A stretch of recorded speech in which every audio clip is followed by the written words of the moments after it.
ಛಾಯಾಂ ವಿಬುಧಾಚಾರ್ಯಂ ವೇದಜ್ಞಾನಾಬ್ಧಿಚಂದಿರಂ ದುರ್ಮತಧ್ವಂತಮಾರ್ತಾಂಡಂ ಸತ್ಯಧ್ಯಾನ ಗುರುಂ ಭಜೆ. ಆಸೇತೋ ರಾತುಷಾರಾದ್ರೇಃ ಯೋ ದಿಶೋ ಜಿತವಾನ್ಮುಹುಃ ಸತ್ಯಧ್ಯಾನ ಗುರುಃ ಪಾತೋ ಯತೀಂದ್ರೈರಪಿ ಪೂಜಿತಃ.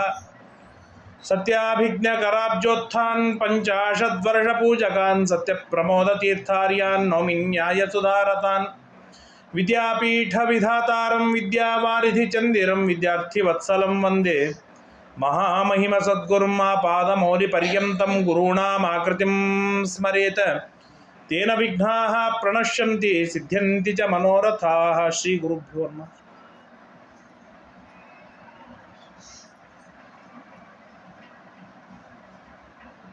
ಶ್ರೀ ಗುರುಭ್ಯೋ ನಮೋ ನಮಃ. ಹರಿ ಓಂ. ಶ್ರೀರಾಮ ರಾಮ ರಾಮೇತಿ ರಮೇ ರಾಮೇ ಮನೋರಮೆ ಸಹಸ್ರನಾಮ ತತ್ತುಲ್ಯಂ ರಾಮನಾಮ ವರಾನನೆ. ನಮೋ ಭಗವತೆ ತಸ್ಮೈ ಹಯಾಯಾಮಿತ ತೇಜಸೆ ಯಸ್ಯ ಪ್ರಸಾದಾದ್ ವಕ್ಷ್ಯಾಮಿ ಶ್ರೀಮದ್ರಾಮ ಕಥಾಮಿಮಾಂ. ಸ್ವಸ್ತ್ಯಸ್ತು ಅಶೇಷ ಸನ್ಮಂಗಲಾನಿ ಭವಂತು. ಗಚ್ಚತಾ ಮಾತುಲಕುಲಂ ಭರತೇನ ತದಾನಘ ಶತ್ರುಘ್ನೋ ನಿತ್ಯಶತ್ರುಘ್ನೋ ನೀತಃ ಪ್ರೀತಿ ಪುರಸ್ಕೃತಃ. ಭಗವಾನ್ ಶ್ರೀರಾಮಚಂದ್ರ ನಮ್ಮೆಲ್ಲರ ಒಳಿತಿಗಾಗಿ, ಮಂಗಳಕ್ಕಾಗಿ, ಸಕಲ ಸೌಭಾಗ್ಯಗಳನ್ನು ಧಾರೆ ಎರೆದು ಕೊಡುವುದಕ್ಕಾಗಿ ತಾನು ಅವತಾರವನ್ನು ಮಾಡಿ ಸೀತಾದೇವಿಯನ್ನು ವಿವಾಹವನ್ನು ಮಾಡಿಕೊಂಡ.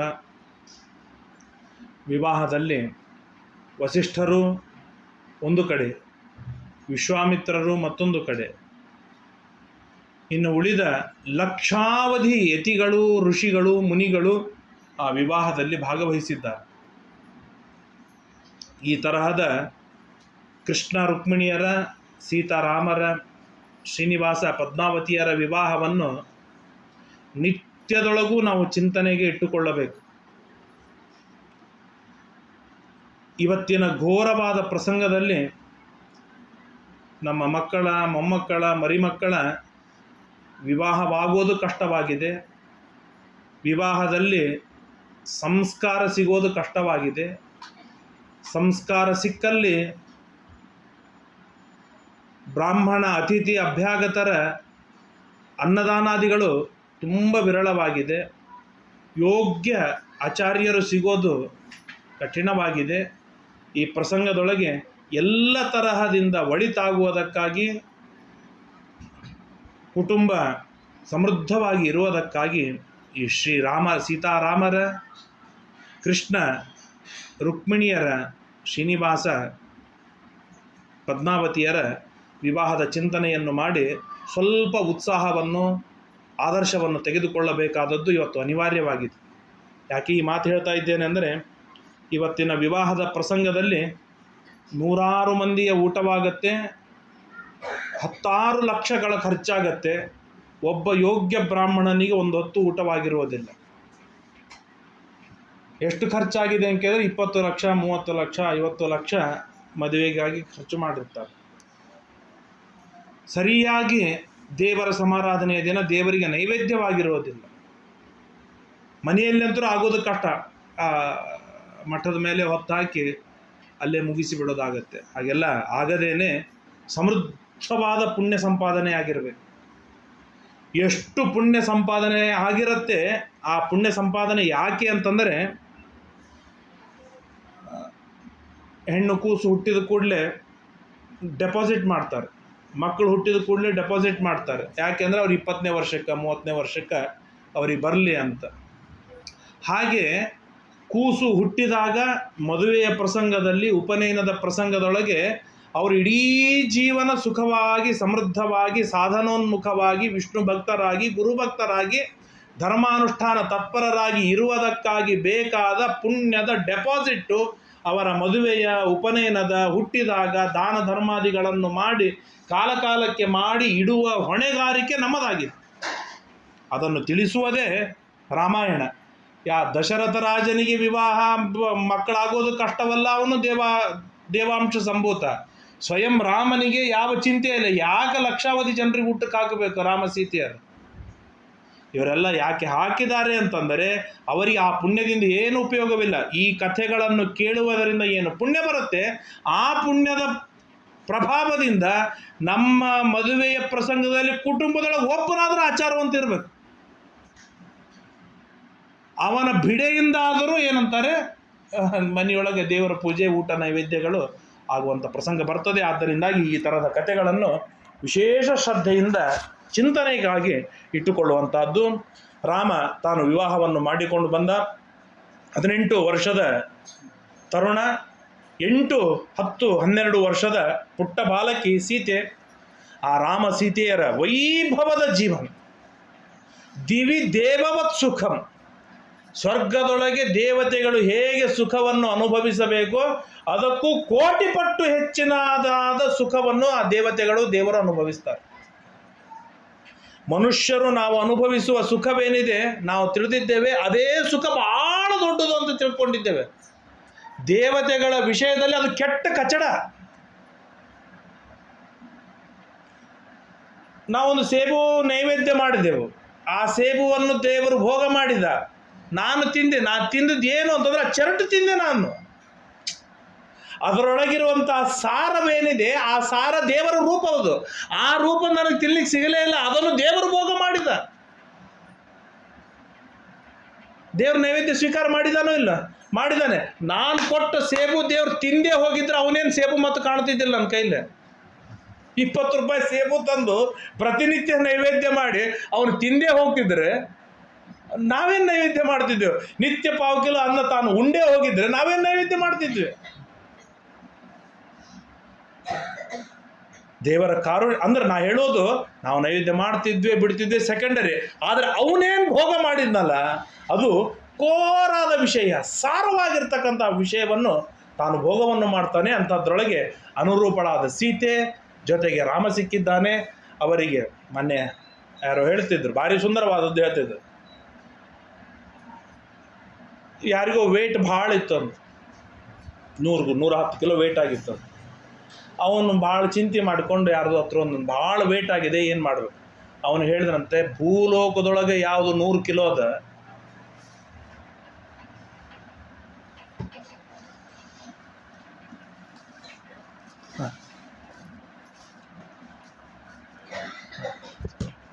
ಭೂಲೋಕದೊಳಗೆ ಯಾವುದು 100 ಕಿಲೋ ಅದ, ಮಂಗಳ ಗ್ರಹದೊಳಗೆ ಅದು 70 ಕಿಲೋ ಆಗ್ತದೆ, ಚಂದ್ರಗ್ರಹದೊಳಗೆ ಅದು 10 ಕಿಲೋ ಆಗ್ತದಂತ. ಅಂದಮೇಲೆ ನಮ್ಮ ವೇಟ್ ಹೆಚ್ಚಿಲ್ಲ, ಗ್ರಹದ ಬದಲಾವಣೆ ಮಾಡಿಕೊಂಡ್ಬಿಟ್ಟು ಅದು ವ್ಯವಸ್ಥೆ ಸರಿಯಾಗತ್ತೆ ಅಂತ. ಹಾಗೆ ಈ ನಾವೆಲ್ಲ ಭೋಗ ಒಂದಾಗಿದ್ದರೂ ಕೂಡ ದೇವರು ಯಾವುದೇ ಗ್ರಹದೊಳಗಿರಲಿ ಅವನು ಮಾಡುವ ಭೋಗವೇನಿದೆಯಲ್ಲ ಅತಿ ವಿಚಿತ್ರವಾಗಿರ್ತಕ್ಕಂಥ ಭೋಗ, ಊಹೆಗೆ ನಿಲುಕದ ಭೋಗವನ್ನು ತಾನು ಮಾತ್ರ ಮಾಡ್ತಾ ಇದ್ದಾನೆ. ಈ ಪ್ರಸಂಗದೊಳಗೆ ಶತ್ರುಘ್ನ ಹಾಗೂ ಭರತ ತನ್ನ ಸೋದರ ಮಾವನ ಮನೆಗೆ ಏನಂತಾರೆ ವಿಹಾರವನ್ನು ಮಾಡುವುದಕ್ಕಾಗಿ, ಏನು ಹನಿಮೂನ್ ಅಂತಾರಲ್ಲ ಹಾಗೆ ಭರತ ತಾನು ಆಚೆ ಹೋಗ್ತಾನೆ. ಮತ್ತು ಭರತ ಹೋದ ಮೇಲೆ ಭರತನ ಜೊತೆಗೆ ಲಕ್ಷ್ಮಣನನ್ನು ತಾನು ಹೊರಟು ಹೋಗ್ತಾನೆ. ರಾಮ ಇಲ್ಲಿದ್ದಾನೆ. ಭರತ ಶತ್ರುಘ್ನರು ಹೋಗಿದ್ದಾರೆ, ರಾಮ ಲಕ್ಷ್ಮಣರು ಇಲ್ಲಿದ್ದಾರೆ. ಹೇಗಿದ್ದ ರಾಮ? ರಾಮ ಹೇಗಿದ್ದ ಗೊತ್ತಿಲ್ಲ. ಅದನ್ನು ನೋಡಿ, ರಾಮ ಹೇಗಿದ್ದಾನೆ ಎನ್ನುವುದನ್ನು ನೋಡಿ ನಾವು ಹೇಗಿರ್ಬೋದು ಎನ್ನುವುದನ್ನು, ಹೇಗಾಗಬಹುದು ಎನ್ನುವುದನ್ನು ಮಹಾಭಾರತ ರಾಮಾಯಣ ಹೇಳುತ್ತೆ. ಹೇಗಿದ್ದ ಅಂದರೆ ಸಚ ನಿತ್ಯಂ ಪ್ರಶಾಂತಾತ್ಮ, ಅವನ ಮನಸ್ಸು ಪ್ರಶಾಂತವಾಗಿತ್ತು. ಎಂದಿಗೂ ಉದ್ವಿಗ್ನ, ಟೆನ್ಷನ್, ಚಿಂತೆ, ಇದನ್ನು ಹೇಗೆ ಪಡಿಬೇಕು ಎನ್ನುವ ಚಿಂತೆ, ಇದು ಹೋಯ್ತಲ್ಲ ಎನ್ನುವ ದುಃಖ, ಇದನ್ನು ಹೇಗೆ ಉಳಿಸಿಕೊಳ್ಳಬೇಕು ಎನ್ನುವ ಟೆನ್ಷನ್, ಈ ಯಾವುದೂ ಇಲ್ಲದೇನೆ ನಿತ್ಯದೊಳಗೂ ಪ್ರಶಾಂತನಾಗಿದ್ದ. ಎಷ್ಟು ಪ್ರಶಾಂತ ಅಂದ್ರೆ ಊಹೆ ಮಾಡಿ, ಮೊದಲನೇ ದಿನ ಬಂತು, ಏನಂತ ಬಂತು? ಆ ಸರಯೂ ನದಿ ಹೇಗಿದೆ ಅಂತ ಕೇಳಿದಾಗ ಏನಂತ ಹೇಳಿದ್ರು? ಸನ್ಮನುಷ್ಯ ಮನೋಯಥ, ಎಷ್ಟು ಕದುಕಿದರೂ ಕೂಡ ಸಜ್ಜನರ ಮನಸ್ಸು ಕಲಕುವುದಿಲ್ಲವೋ ಹಾಗೆ ಆ ನದಿ ಇತ್ತು ಅಂತ ಹೇಳಿದ್ರಲ್ಲ. ಸಜ್ಜನರ ಮನಸ್ಸೇ ಅಷ್ಟು ಪ್ರಶಾಂತವಾಗಿದೆ ಅಂದರೆ ಸಜ್ಜನೋತ್ತಮನಾಗಿರ್ತಕ್ಕಂಥ ದೇವರ ಮನಸ್ಸು ಇನ್ನೆಷ್ಟು ಪ್ರಶಾಂತವಾಗಿರ್ಲಿಕ್ಕಿಲ್ಲ. ಮೊದಲನೇದ್ದು. ಎರಡನೇದ್ದು ಅಂದರೆ ಈ ಗುಣಗಳು ಎದಕ್ಕೆ ಬೇಕು ಅಂತಂದ್ರೆ ಅದನ್ನು ನಾನು ಮೊದಲಿಗೆ ಹೇಳಿಬಿಡ್ತೇನೆ. ಯಾವನೋ ದೇವರ ಗುಣಗಳನ್ನು ತಿಳ್ಕೊಳ್ಳೋದ್ರಿಂದ ನಮಗೇನು ಲಾಭವಿದೆ?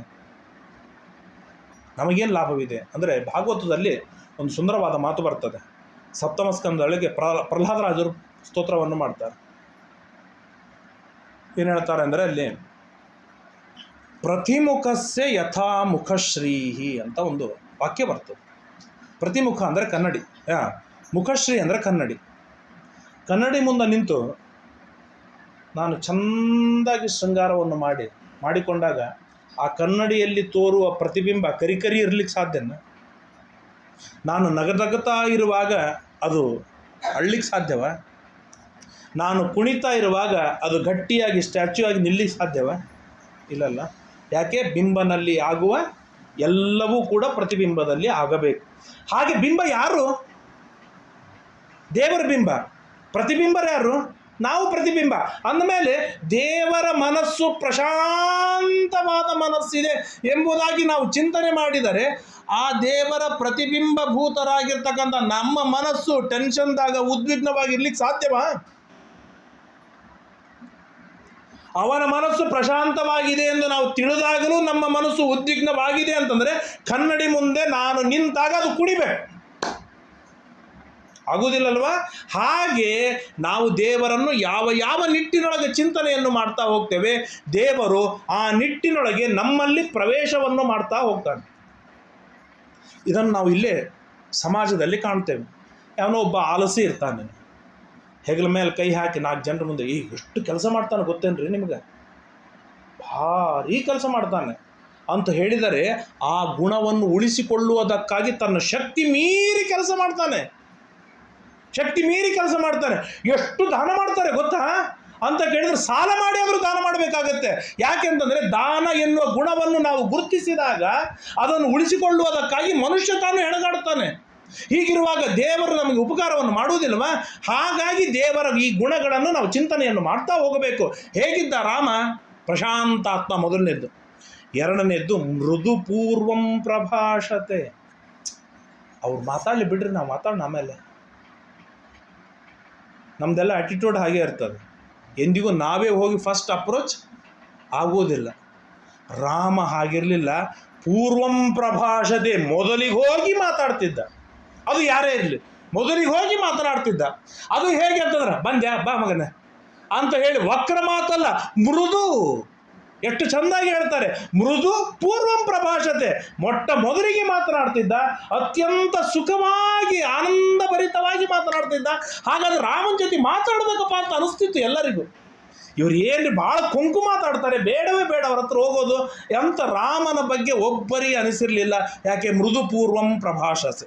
ಎರಡನೇದ್ದು ಉಚ್ಚಮಾನೋಪಿ ಪರುಷಂ ನೋತ್ತರಂ ಪ್ರತಿಪದ್ಯತೆ. ಎಷ್ಟು ಕಠೋರವಾಗಿ ಯಾರು ಬೈದರೂ ಕೂಡ ನೋತ್ತರಂ ಪ್ರತಿಪದ್ಯತೆ, ಅವರಿಗಾಗಿ ಪ್ರತಿಯಾಗಿ ಮಾತನ್ನು ರಾಮ ಎಂದಿಗೂ ಆಡ್ತಿರ್ಲಿಲ್ಲ. ಬೈತೀಯಾ ಬೈ, ಸಂತೋಷ ನನಗೆ. ಯಾಕೆ? ಬೈಯೋರು ಇರಬೇಕು, ಜೊತೆಗಿರ್ಬೇಕು. ಬೈತೀರ, ಎಷ್ಟು ಬೈತೀರ ಬೈ, ನನಗೆ ಆನಂದವಾಗತ್ತೆ ಅಂತೇಳಿ ಇರಬೇಕು ಹೊರತು ತಿರುಗಿ ಎಂದಿಗೂ ಬೈದವನಲ್ಲ ರಾಮ. ನೋತ್ತರಂ ಪ್ರತಿಪದ್ಯತೆ, ಉತ್ತರವನ್ನೇ ಕೊಟ್ಟಿಲ್ಲ. ಕದಾಚಿದುಪಕಾರೇಣ ಕೃತೇನೇಕೇನ ತುಷ್ಯತಿ. ಒಂದು ಸಣ್ಣದೇನೋ ತೆಳಗೆ ಬಿತ್ತು, ಹಿಂಗೆ ತೊಗೊಳ್ಲಿಕ್ಕತ್ತಿದ್ದೆ, ಕೊಟ್ಟ. ಆ ಉಪಕಾರ ಹೋದಲ್ಲ, ಆ ಉಪಕಾರವನ್ನು ರಾಮ ರಿಪೀಟ್ ಆಗಿ ನೆನೆಸ್ತಾ ಇದ್ದಂತ. ಅವತ್ತು ನಾ ಬಂದಿದ್ದೆ, ನಾ ಕೂತಿದ್ದೆ, ನನ್ನ ಪೆನ್ ತೆಳಗೆ ಬಿತ್ತು, ನೀನು ಎತ್ತಿ ಕೊಟ್ಟಿಲ್ಲ, ಎಷ್ಟು ಉಪಕಾರ ಮಾಡಿದ್ಯಾ ನೀನು ಅಂತ. ಸಣ್ಣ ಉಪಕಾರ ಅದು, ಸಣ್ಣ ಉಪಕಾರ. ಆ ಸಣ್ಣ ಉಪಕಾರವಾಗಿದ್ದರೂ ಕೂಡ ರಾಮ ನಿಯಮೇನ ಬಹಳ ಬಾರಿ ಹೇಳಿ ಉಪಕಾರ ಸ್ಮರಣೆ ಮಾಡ್ತಿದ್ದಂತೆ. ನ ಸ್ಮರತ್ಯಪಕಾರಾಣಾಂ ಶತಂ ಅಪ್ಯಾತ್ಮವತ್ತಯ. 100 ಅಪಕಾರವನ್ನು ಮಾಡಿದ್ದರೂ ಕೂಡ ಆ ಅಪಕಾರವನ್ನು ಕನಸಿನೊಳಗೂ ನೆನೆಸ್ತಿದ್ದಿಲ್ಲ ಅಂತ. ಹೇಗಿದೆ ನೋಡಿ ರಾಮನ ವ್ಯಕ್ತಿತ್ವ. ಅಂದ್ರೆ ಅತಿ ಸಣ್ಣ ಉಪಕಾರವನ್ನು ಮಾಡಿದರೂ ಕೂಡ ಅದನ್ನು ಬಹಳ ನೆನೆಸಿ ಅಪ್ರಿಷಿಯೇಟ್ ಮಾಡೋದು. 100 ಅಪಕಾರ ಮಾಡಿದರೆ ಆ ಅಪಕಾರವನ್ನು ನೆನೆಸ್ತಾನೆ ಇರಲಿಲ್ಲ. ಅವ್ರ ಮುಂದೆ ಅನ್ನೋದಂತರೂ ದೂರ, ನೆನೆಸ್ತಾನೆ ಇರಲಿಲ್ಲ. ಇದು ಮಾನ್ಯರ ವ್ಯಕ್ತಿತ್ವವಿದು. ಇದು ಮಾನ್ಯತೆಯನ್ನು ತಂದು ಕೊಡುವಂಥದ್ದು. ದೊಡ್ಡವರೆಲ್ಲ ಹೀಗೆ ಇರ್ತಾರೆ, ದೊಡ್ಡವರೆಲ್ಲ ಹೀಗೆ ಇರ್ತಾರೆ, ಸುಮ್ಮನೆ ದೊಡ್ಡವರಾಗಿರೋದಿಲ್ಲ. ಶೀಲವೃದ್ಧಿ, ಜ್ಞಾನವೃದ್ಧ, ಇವನ್ನೆಲ್ಲ ಆ್ಯಕ್ಚುಲಿ ನಾವೆಲ್ಲ ವಯಸ್ಸಾದವ್ರು ಕೇಳಿದ್ರೆ ಮಜಾ ಇಲ್ಲ. ಯಾಕೆ ನಮ್ಮ ಸಾಧನೆ ಮುಗಿದ್ಬಿಟ್ಟಿದೆ. ಜೀವನ ಆರಂಭ ಮಾಡಿಕೊಳ್ಳುವ ಯುವಕರು ಕೇಳಬೇಕಾಗಿರುವಂಥದ್ದು. ಯಾಕಂದರೆ ಅವ್ರಿಗೆ ನೆಸೆಸರಿ ಇರುವಂಥದ್ದು. ಹೇಗೆಂದರೆ ಶೀಲವೃದ್ಧೈರ್ಜ್ಞಾನವೃದ್ಧೈ ವಯೋವೃದ್ಧೈಶ್ಚ ಸಜ್ಜನೈ ಕಥಯನ್ನಾಸ್ತವೈ ನಿತ್ಯಂ ತ್ರಯೋಗ್ಯಾಂತರೇಶ್ವಪಿ. ನಿತ್ಯದೊಳಗೂ ಯಾರು ಶೀಲವೃದ್ಧರಿದ್ದಾರೆ, ಸೌಶೀಲ್ಯವಂತರಿದ್ದಾರೆ 1, ಜ್ಞಾನವೃದ್ಧರು 2, ವಯೋವೃದ್ಧರು 3ನೇದವರು. ಇಂಥ 3 ಜನರನ್ನು ರಾಮ ಚಾಯ್ಸ್ ಮಾಡಿ ಇಟ್ಟಿದ್ದಂತೆ ಸಜ್ಜನರು. ಅವರ ಜೊತೆಗೆ ಹೋಗಿ ಟೈಮ್ ಸ್ಪೆಂಡ್ ಮಾಡ್ತಿದ್ದ. ಅವ್ರು ಹತ್ರ ಹೋಗಿ ಕೂತು ಅವ್ರು ಏನು ಹೇಳ್ತಾರೆ ಕೇಳಿ ಬರ್ತಿದ್ದಂತೆ. ಯಾಕೆ ಕೇಳಬೇಕು ಆ ಮುದುಕರ ಮಾತು? ಯಾಕೆ ಕೇಳಬೇಕು ಅಂತಂದರೆ ರಾಮಾಯಣ ಹೇಳುತ್ತೆ, ರಾಮ ತನ್ನ 20-22ನೇ ವಯಸ್ಸಿಗೆ 25,000 ವರ್ಷದ ಅನುಭವವನ್ನು ರಾಮನಿಗೆ ಬಂದಿತ್ತಂತೆ. ಎಲ್ಲಿಂದ ಬಂತು ರಾಮನಿಗೆ ಅಂತ ಕೇಳಿದರೆ, ಈ ಎಲ್ಲ ವೃದ್ಧರ ಹತ್ರ ಹೋಗಿ ಕುಳಿತು ಕೇಳಿದ್ದಕ್ಕಾಗಿ, ಅದನ್ನೆಲ್ಲ ತಾನು ಅಪ್ಲೈ ಮಾಡಿಕೊಂಡದ್ದಕ್ಕಾಗಿ ಅವರು ಎಲ್ಲೆಲ್ಲಿ ಎಡವಿ ಬಿದ್ದಾರೆ ಅಲ್ಲೆಲ್ಲೂ ಎಡವಿ ಬೀಳಬಾರದು. ಅವರು ಎಡವಿ ಬಿದ್ದಲ್ಲೆಲ್ಲ ಸುಧಾರಿಸಿಕೊಳ್ಳುವಂಥ ಕ್ರಮವನ್ನು ನಾನು ರೂಢಿಸಿಕೊಳ್ಳಬೇಕು ಎನ್ನುವ ಕಾರಣಕ್ಕಾಗಿ ರಾಮ ವಯಸ್ಸಾದವರ ಹತ್ರ ಹೋಗಿ ಕುಳಿತುಕೊಂಡು ಹರಟಿ ಹೊಡೆದು ಮಾತಾಡಿ ಅವರ ಅನುಭವವನ್ನು ಕೇಳಿಕೊಂಡು ಬರಬೇಕಂತ ರಾಮನ್. ಇವತ್ತೇನೋ ಹುಡುಗರ ಫಸ್ಟ್ ರಿಪ್ಲೈ ನಿಮಗೇನು ತಿಳಿತದ? ಹಾಗಾಗಿ ಅವರು ಪ್ರತಿಯೊಂದರೊಳಗೂ ತೆಳಗೆ ಬೀಳ್ತಾರೆ, ಹೇಳುವುದೇ ಇಲ್ಲ, ಹೇಳಲಿಕ್ಕೆ ಆಗುವುದಿಲ್ಲ ಅವರಿಗೆ. ಆದರೆ ಹಿರಿಯರ ಜೊತೆಗೆ ಇದ್ದಾಗ ಬಹಳ ಅನುಭವ ಬರ್ತದೆ, ಬಹಳ ಎಕ್ಸ್ಪೀರಿಯನ್ಸ್ ಬರ್ತದೆ. ಅದನ್ನು ಅನೇಕ ಬಾರಿ ನಾವು ಅನುಭವಿಸಿದ್ದಿದೆ. ಅದು ಏನಂತಾರೆ, ಜಾರಿ ಬಿದ್ದವರನ್ನು ಕಣ್ಣಿಂದ ನೋಡಿದ್ದು ನಮಗೆ ಗೊತ್ತಾಗತ್ತೆ. ರಾಮ ಈ ಥರದ ತಪ್ಪು ಮಾಡ್ತಿರಲಿಲ್ಲ. ಬುದ್ಧಿಮಾನ್, ಪ್ರಚಂಡ ಬುದ್ಧಿವಂತ ರಾಮ. ಬುದ್ಧಿಯ ಕೆಲಸ ಜಡ್ಜ್ಮೆಂಟ್ ತೆಗೆದುಕೊಳ್ಳೋದು. ಬುದ್ಧಿಯ ಕೆಲಸ ಜಡ್ಜ್ಮೆಂಟ್. ಮನಸ್ಸಿನ ಕೆಲಸ ಪ್ರವಚನಕ್ಕೆ ಹೋಗಬಾರ್ದು, ಪೂಜೆ ಮಾಡಬಾರ್ದು, ಊಟ ಮಾಡಬಾರ್ದು, ಆಫೀಸಿಗೆ ಹೋಗಬಾರ್ದು. ಈ ಥರದ ಏನಂತಾರೆ, ಇದು ಮನಸ್ಸಿನ ವ್ಯಾಪಾರ. ಬಿಟ್ರಾಯ್ತಲ್ಲ ಜಡ್ಜ್ಮೆಂಟ್, ಹೋಗಿ ಬಿಡೋಣ ಇವತ್ತು ಅನ್ನೋದು ಜಡ್ಜ್ಮೆಂಟ್. ಈ ಜಡ್ಜ್ಮೆಂಟ್ ಏನಿದೆ 1 ಸೆಕೆಂಡಿನಲ್ಲಿ ಬರುವಂಥ ಜಡ್ಜ್ಮೆಂಟ್. ಕೈಯೊಳಗೆ 30 ಲಕ್ಷ ಬಂದಿದೆ, ಇದನ್ನು ಎಲ್ಲಿ ಇನ್ವೆಸ್ಟ್ ಮಾಡಬೇಕು, ಇಲ್ಲಿ ಮಾಡಬೇಕು. ಆ ಜಡ್ಜ್ಮೆಂಟ್ ತೆಗೆದುಕೊಳ್ಳುವ ಸೆಕೆಂಡಿನೊಳಗೆ ಏನಾದರೂ ಉಲ್ಟಾ ಪುಲ್ಟಾ ಆಯಿತು, ಬಹಳ ಡಬಲ್ ಆಗುತ್ತೆ ಅನ್ನೋ ಆಸೆ ಇಟ್ಟುಕೊಂಡು ಏನಾದರೂ ಇನ್ವೆಸ್ಟ್ ಮಾಡಿತಂದ್ರೆ ಹಾಳಾಗಿ ಹೋಗಿಬಿಟ್ಟ. ಆ 20ನೇ ವರ್ಷದಿಂದ 60ನೇ ವರ್ಷದ ತನಕ ಸಂಪಾದನೆ ಮಾಡಿದ್ದೆಲ್ಲ ಹೋಗಿಬಿಡ್ತು. ಅದು ಎಷ್ಟರೊಳಗೆ ಹೋಯ್ತು? 1 ಸೆಕೆಂಡಿನ ಜಡ್ಜ್ಮೆಂಟಿನೊಳಗೆ ಹೋಯ್ತು. ಆ ಜಡ್ಜ್ಮೆಂಟ್ ಕೊಡುವುದು ಯಾವುದು? ಬುದ್ಧಿ. ಹಾಗಾಗಿ ಬುದ್ಧಿಗೆ ಭಾರಿ ಟ್ರೈಂಡ್ ಮಾಡಿಟ್ಟಿರಬೇಕು. ಅದು ಯಾವ ಕಾರಣಕ್ಕೂ ಕೂಡ ಸಕಾರಾತ್ಮಕವಾದ ಜಡ್ಜ್ಮೆಂಟೇ ಕೊಡಬೇಕು. ವಿಪರೀತವಾದ ನಮ್ಮನ್ನು ಹಾಳು ಮಾಡುವಂಥ ಜಡ್ಜ್ಮೆಂಟ್ ಅದು ಕೊಡಬಾರ್ದು. ಆದ್ದರಿಂದಾಗಿ ಅವನಿಗೆ ಬುದ್ಧಿವಂತ ಅಂತ ಕರೆಯೋದು, ಬುದ್ಧಿಮಾನ್. ಹಾಗೆ ರಾಮ ಬುದ್ಧಿಮಾನ್ ಆಗಿದ್ದ. ಮಧುರ ಭಾಷೆ. ಎಂದಿಗೂ ರಾಮನ ಬಾಯಿಯೊಳಗೆ ಬೈಯುವುದು, ನಿಂದೆ ಮಾಡೋದಂತೂ ಇಲ್ಲೇ ಇಲ್ಲ. ಕೊಂಕು ಮಾತು ಬರಲಿಲ್ಲ ರಾಮನ ಬಾಯಿಯೊಳಗೆ. ಅಷ್ಟು ಮಧುರ ಭಾಷೆ ರಾಮ. ಪ್ರಿಯಂವದ, ಯಾರಿಗೆ ಹೇಗೆ ಮಾತನಾಡೋದ್ರಿಂದ ಪ್ರಿಯವಾಗತ್ತೆ ಹಾಗೆ ಮಾತಾಡ್ಬಿಡೋದು. ಮುಗಿದೋಯ್ತು. ಭಾಳ ತಲೆ ಕೆಡಿಸಿಕೊಳ್ಳೋದಲ್ಲೇ ಅಲ್ಲ. ಯಾಕೆಂದರೆ ನಾನು ಅವನ ವಿರುದ್ಧ ಮಾತನಾಡೋದ್ರಿಂದ ಆ ವ್ಯಕ್ತಿ ನನ್ನಿಂದ ದೂರ ಆಗ್ತಾನೆ. ಅಷ್ಟೇ ಅಲ್ಲ, 4 ಮಂದಿ ಮುಂದೆ ಅವನು ಮಾತನಾಡಿದ ಅಂತಂದರೆ 4 ಜನರು ನನ್ನಿಂದ ದೂರ ಆದರು. ನಾನು ಯಾಕೆ ಹಾನಿ ಮಾಡಿಕೊಳ್ಳೋದಕ್ಕೆ? ಆಪ್ಷನ್ನೇ ಕೊಡೋದಲ್ಲ, ಮಧುರ ಭಾಷೆ, ಪ್ರಿಯವಾಗಿ ಮಾತನಾಡೋದು. ನಚಾನೃತ ಕಥಾ, ಎಂದಿಗೂ ಸುಳ್ಳು ಮಾತನಾಡಿಲ್ಲ ರಾಮ. ಸುಳ್ಳು ಬಹಳ ಡೇಂಜರ್. ಈ ಸುಳ್ಳಿಗೆ ಗುರುಗಳೇ ಬೇಡ. ಎಷ್ಟು ಪರ್ಫೆಕ್ಟಾಗಿ ಬರ್ತದೆ ಸುಳ್ಳು ಅಂತಂದರೆ, ಯಾಕೋ ಪಾಠಕ್ಕೆ ಬಂದಿಲ್ಲ, ಆರಾಮಿಲ್ಲ, ಏನಾಗಿದೆ ನೋಡೋಣ ಬಾ, ಹೊಟ್ಟೆ ನೋವು ಅಂತಾನೆ. ಯಾವುದು ಪ್ರಿಪೇರ್ ಆಗಿ ಬಂದಿರೋದಿಲ್ಲ. ಯಾಕೆ ಜ್ವರ ಕೆಮ್ಮು ನೆಗಡಿ ಅಂದ್ರೆ ಸಿಗಿಬಿಡ್ತಾರಮ್ಮ ಹಂಗೆ. ಹೊಟ್ಟೆ ನೋವು ತಲೆ ನೋವು ಅಂತಂದ್ರೆ ಅದು ಸಿಗಿಬಿಡೋ ಚಾನ್ಸ್ ಇಲ್ಲ. ಯಾರು ಹೇಳಿದ್ರು ಅವನಿಗೆ? ಪಾಠ ತಪ್ಪಿಸಿದಾಗ ಆರಾಮಿಲ್ಲ ಅಂತ ಹೇಳಬೇಕು, ಆರಾಮಿಲ್ಲ ಯಾಕೆ ಆರಾಮಿಲ್ಲ ಅಂತ ಕೇಳಿದ್ರೆ ಹೊಟ್ಟೆ ನೋವು ಯಾರು ಹೇಳಿದ್ದಲ್ಲೇ ಅಲ್ಲ. ಅದು ಏನಂತಾರೆ, ಸ್ವಯಂ ಪ್ರತಿಭೆಯಿಂದ ಬಂದಿರುವಂಥ ವಿದ್ಯೆ. ಅದು ವಿಚಿತ್ರ ಅಂತ. ಅದೇ ಒಂದು ಸುಳ್ಳನ್ನು ರಕ್ಷಣೆ ಮಾಡೋದಕ್ಕಾಗಿ ಮಿನಿಮಮ್ 10 ಸುಳ್ಳು ಆಡಲಿಕ್ಕೆ ಬೇಕು, 10 ಸುಳ್ಳು ಹೇಳಲಿಕ್ಕೆ ಬೇಕು. ಇಲ್ಲದೇ ಇದ್ರೆ ಆ ಸುಳ್ಳು ಸ್ಟ್ಯಾಂಡ್ ಆಗಿ ಉಳಿಯೋದೇ ಇಲ್ಲ. ಅದು ಕಟ್ಟುತ್ತಾ ಇರುವ ಹಾಗೆ ಕುಸಿದು ಬಿದ್ದೋಗಿ ಬಿಡುತ್ತೆ. ರಾಮಂದ ಅಂಥದ್ದು ಯಾಕೆ ಸುಳ್ಳು ಆಡಲಿ ನಾನು? ಸತ್ಯ ಮಾತನಾಡಿದರೆ ಈ ಕ್ಷಣಕ್ಕೆ ಬೈದಾರ ನನಗೆ, ವಿಚಾರ ಇಲ್ಲ. ಈ ಕ್ಷಣಕ್ಕೆ ನನ್ನ ಮೇಲೆ ಬೇಸರಿಕೆ ಮಾಡ್ಕೊಳ್ತಾರೆ, ಬೈತಾರೆ.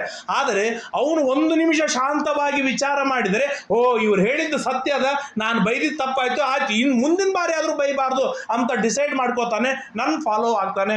ಆದ್ದರಿಂದಾಗಿ ನಾನು ಯಾವ ಕಾರಣಕ್ಕಾಗಿ ಸುಳ್ಳು ಮಾತನಾಡುವುದಿಲ್ಲ. ಇದು ರಾಮನ ಪ್ರತಿಜ್ಞೆ ಆಗಿತ್ತು. ಪ್ರಜಾಭಿಹಿ ಅನುರಕ್ತ, ಎಲ್ಲ ಪ್ರಜೆಗಳಲ್ಲಿ ಪ್ರೀತಿ ಅಂದರೆ ವಿಪರೀತ ಪ್ರೀತಿ ಮಾಡ್ತಿದ್ದ.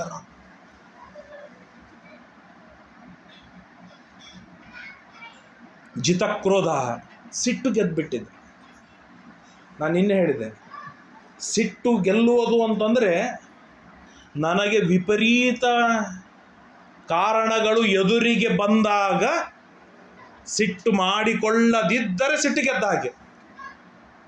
100 ಜನ ಮಕ್ಕಳಿದ್ದಾರೆ, ಆ 100 ಜನ ಮಕ್ಕಳು ತಲೆ ತಿಂತಾ ಇದ್ದಾರೆ, ಆಗ ಸಿಟ್ಟು ಮಾಡಿಕೊಳ್ಳದೇ ಇದ್ರೆ ಓಕೆ ಡನ್. ಅವನು ಮನೆಯಾಗ ನಾನು ಒಬ್ಬನೇ ಕೂತೀರಿ, ಇವ್ರು ಆಚಾರ ಭಾರಿ ಸಿಟ್ಟೇ ಮಾಡ್ಕೊಳ್ಳೋದಿಲ್ಲ ಅಂತಂದರೆ, ಅರೆ ಸಿಟ್ಟು ಮಾಡ್ಕೊಳ್ಳಿಕ್ಕೆ ಅವ್ನಿಗೆ ಏನೋ ಆಪ್ಷನ್ಗಳೇ ಇಲ್ಲ. ಅದಕ್ಕೆ ಸಿಟ್ಟು ಗೆದ್ದವನು ಅಂತಲ್ಲ, ಸಿಟ್ಟು ಬರುವ ಆಸ್ಪದಗಳು 1000 ಎದುರಿಗಾದಾಗಲೂ ಕೂಡ ಸಿಟ್ಟು ಮಾಡಿಕೊಳ್ಳದೇ ಇರುವನು ರಾಮನಾಗಿದ್ದ. ಬ್ರಾಹ್ಮಣ ಪ್ರತಿಪೂಜಕ, ನಿತ್ಯದೊಳಗೂ ಬ್ರಾಹ್ಮಣರ ಪೂಜೆ. ಕೌಸಲ್ಯ ಜವಾಬ್ದಾರಿ, ಸೀತೆ ಬಂದ ಮೇಲೆ ಸೀತೆಯ ಜವಾಬ್ದಾರಿ. 1,00,000 ಜನ ಬ್ರಾಹ್ಮಣರಿಗೆ ಊಟಕ್ಕೆ ಹಾಕುವುದೇ, ರಾಮ ಬಂದು ಕೃಷ್ಣಾರ್ಪಣ ಹೇಳುವುದೇ, ಬ್ರಾಹ್ಮಣರ ಊಟವಾದ ಮೇಲೇನೆ ತಾನು ಊಟ ಮಾಡು.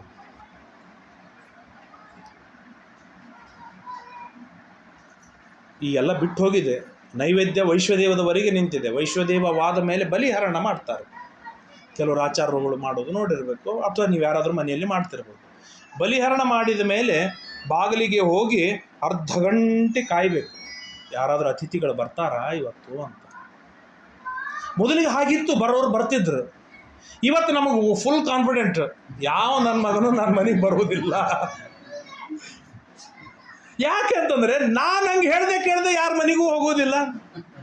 ಅಂದ್ರೆ ಬಳಗದವ್ರ ಮನೆಗೆ, ಅಣ್ಣತಮ್ಮಂದ್ರ ಮನೆಗೂ ಹೋಗೋ ಪ್ರಸಂಗವಿಲ್ಲ. ಫೋನ್ ಮಾಡಿ ಹೇಳಿ ಕೇಳಿ ಅಪಾಯಿಂಟ್ಮೆಂಟ್ ತೆಗೆದುಕೊಂಡು ಮತ್ತು ಹೇಳಿದ ಟೈಮಿಗೆ ಹೋಗ್ಬೇಕು. ಇದು ಇವತ್ತಿನ ಏನಂತಾರೆ ಪರಿಸ್ಥಿತಿ. ಹಾಗೆಲ್ಲ ಅತಿಥಿಗಳಿಗೆ ಕಾಯ್ಬೇಕು. ನಮ್ಮ ಪರಮಗುರುಗಳು ಮುಂಬೈಯಲ್ಲಿ ದಾದರ್ ಹತ್ರ ಮಟುಂಗ, ಅಲ್ಲಿ ಅವ್ರ ಮನೆ ಇತ್ತು. ಮಧ್ಯಾಹ್ನ 4 ಗಂಟೆಗೆ ಒಂದು ಈ ರಾಯಚೂರು ಗುಲ್ಬರ್ಗದಿಂದ ಒಂದು ಮದ್ರಾಸ್ ಟ್ರೈನ್ ಬರ್ತಿತ್ತು.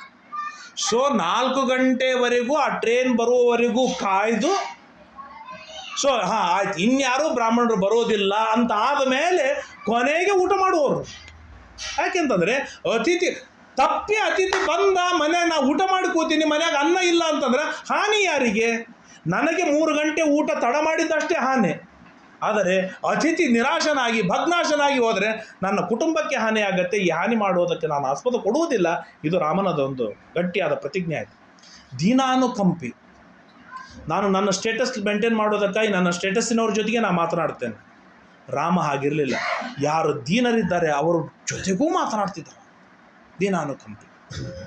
ಧರ್ಮಜ್ಞ, ಭಾರೀ ಸೂಕ್ಷ್ಮವಾದ ಧರ್ಮವನ್ನು ತಿಳಿದವನಾಗಿದ್ದ ರಾಮ. ಶುಚಿಹಿ, ಶುದ್ಧವಾಗಿದ್ದ. ಮಡಿ ಮೈಲಿಗೆ ಏನು ಮಾಡಬೇಕು ಚೊಕ್ಕಾಗಿ ಮಾಡ್ತಿದ್ದ ರಾಮ. ಕುಲೋಚಿತ ಮತಿಹಿ, ಇಷ್ಟೆಲ್ಲ ಮಾಡಿ ಕುಲೋಚಿತವಾದ ಸಂಸ್ಕಾರಗಳನ್ನು ಬಿಟ್ಟಿರ್ತಾರೆ.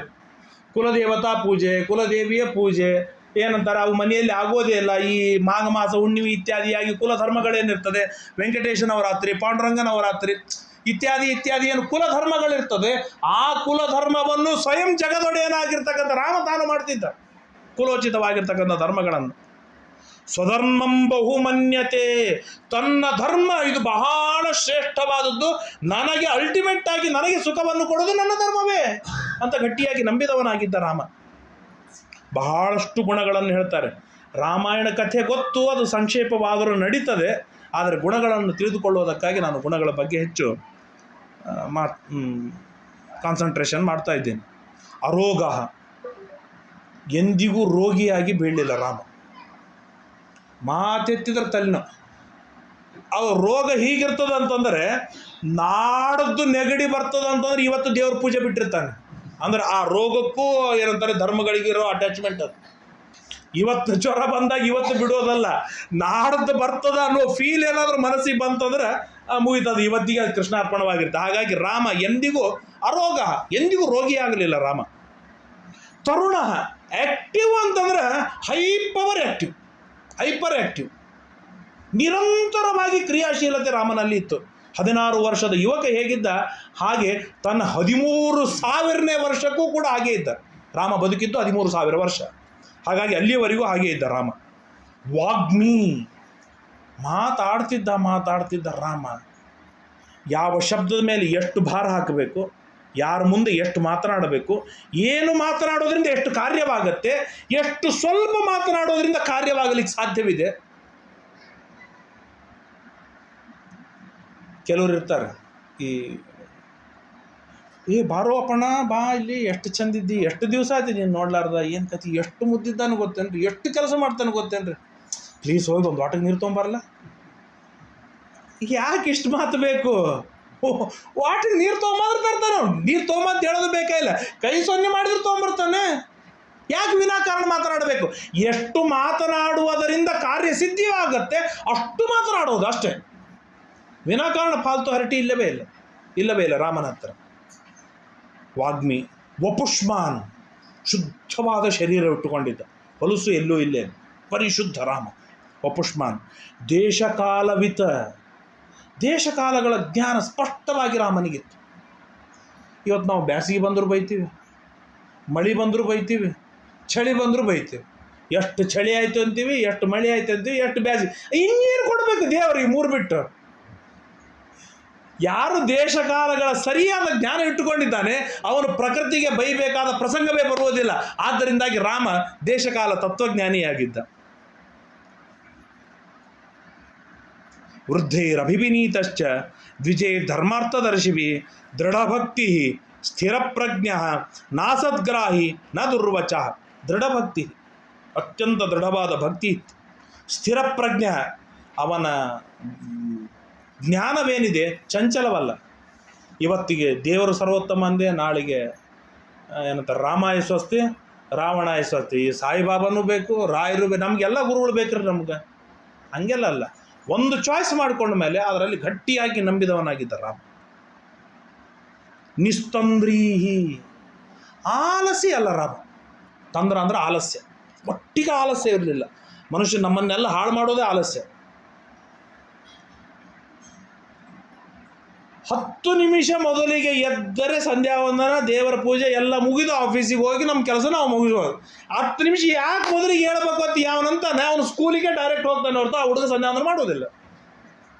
ಯಾಕೆ ಅಂತಂದರೆ ಆಲಸ್ಯ. ನನಗೊಬ್ಬರು ಹಿಂಗೆ ಉಪನ್ಯಾಸವಾಯಿತು. ಸ್ಟಾರ್ಟಿಂಗ್ ಪ್ರಾರಂಭದೊಳಗೆ ಒಬ್ಬ ದೊಡ್ಡ ವಕೀಲರಿದ್ದರು, ವಯಸ್ಸಾದವರು, 80-85 ವೃದ್ಧರು.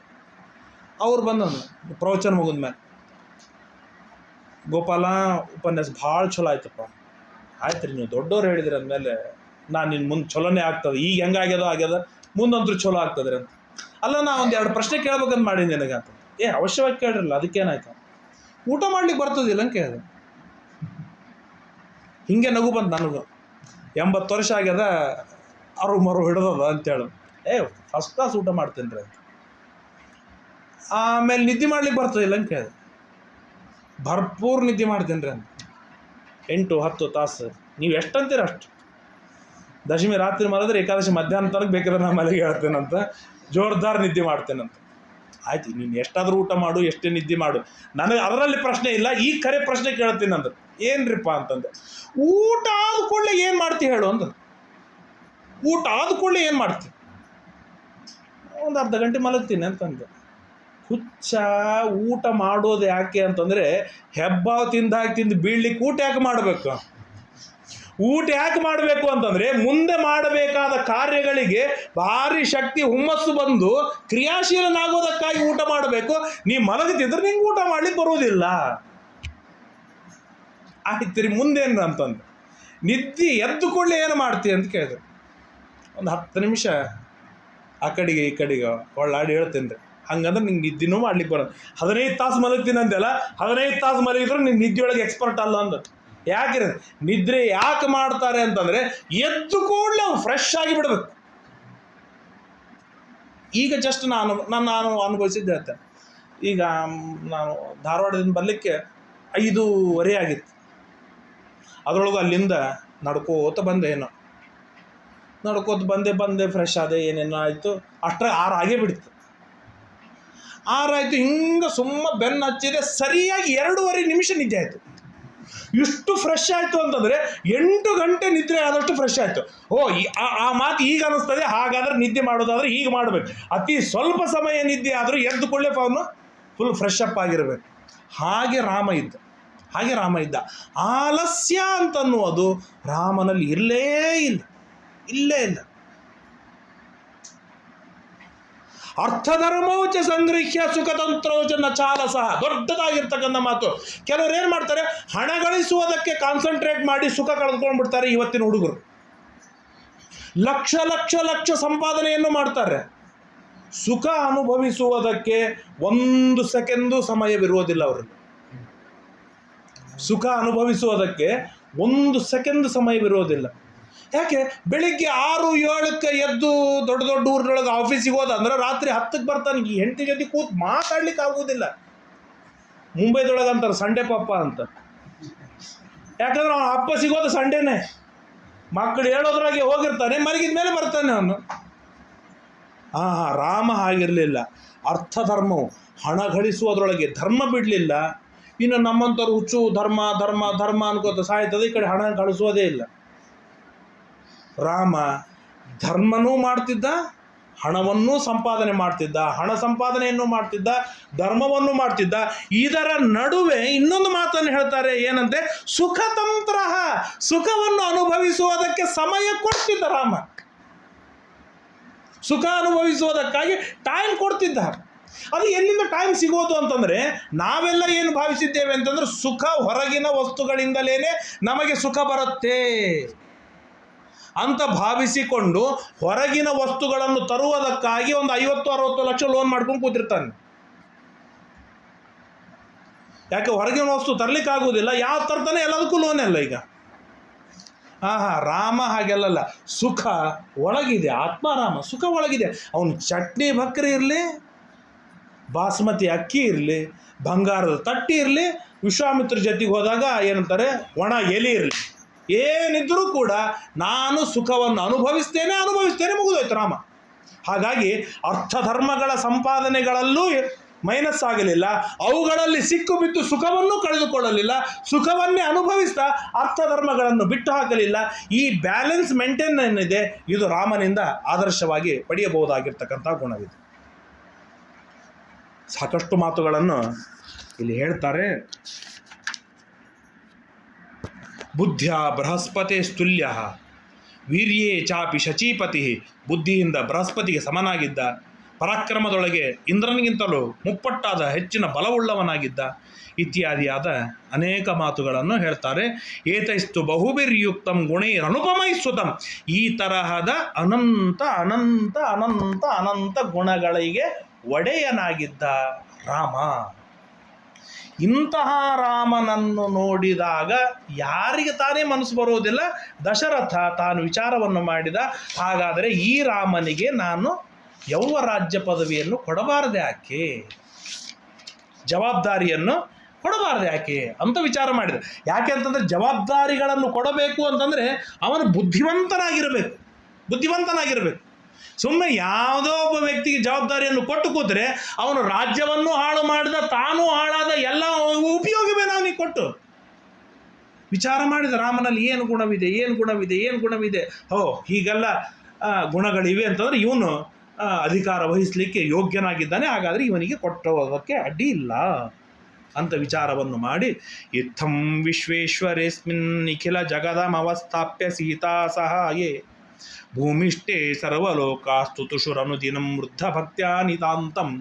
ಮಜಾ ಏನಂತಂದರೆ ಅಲ್ಲಿರುವ ಎಲ್ಲ ಜನರು ನಾಯಿ ನರಿ ಕತ್ತಿ ಕೋತಿ ದನ ಮೊದಲು ಮಾಡಿಕೊಂಡು ಲಕ್ಷ್ಮಣನವರೆಗೆ ಪ್ರತಿಯೊಬ್ಬರೂ ಕೂಡ ಒಂದೇ ಭಾವನ, ರಾಮ ನಮ್ಮನ್ನು ನೋಡ್ತಾನೋ ಇಲ್ಲ ಗೊತ್ತಿಲ್ಲ, ನಾವಂತೂ ರಾಮನ್ ನೋಡ್ತಾನೇ ಇರಬೇಕು.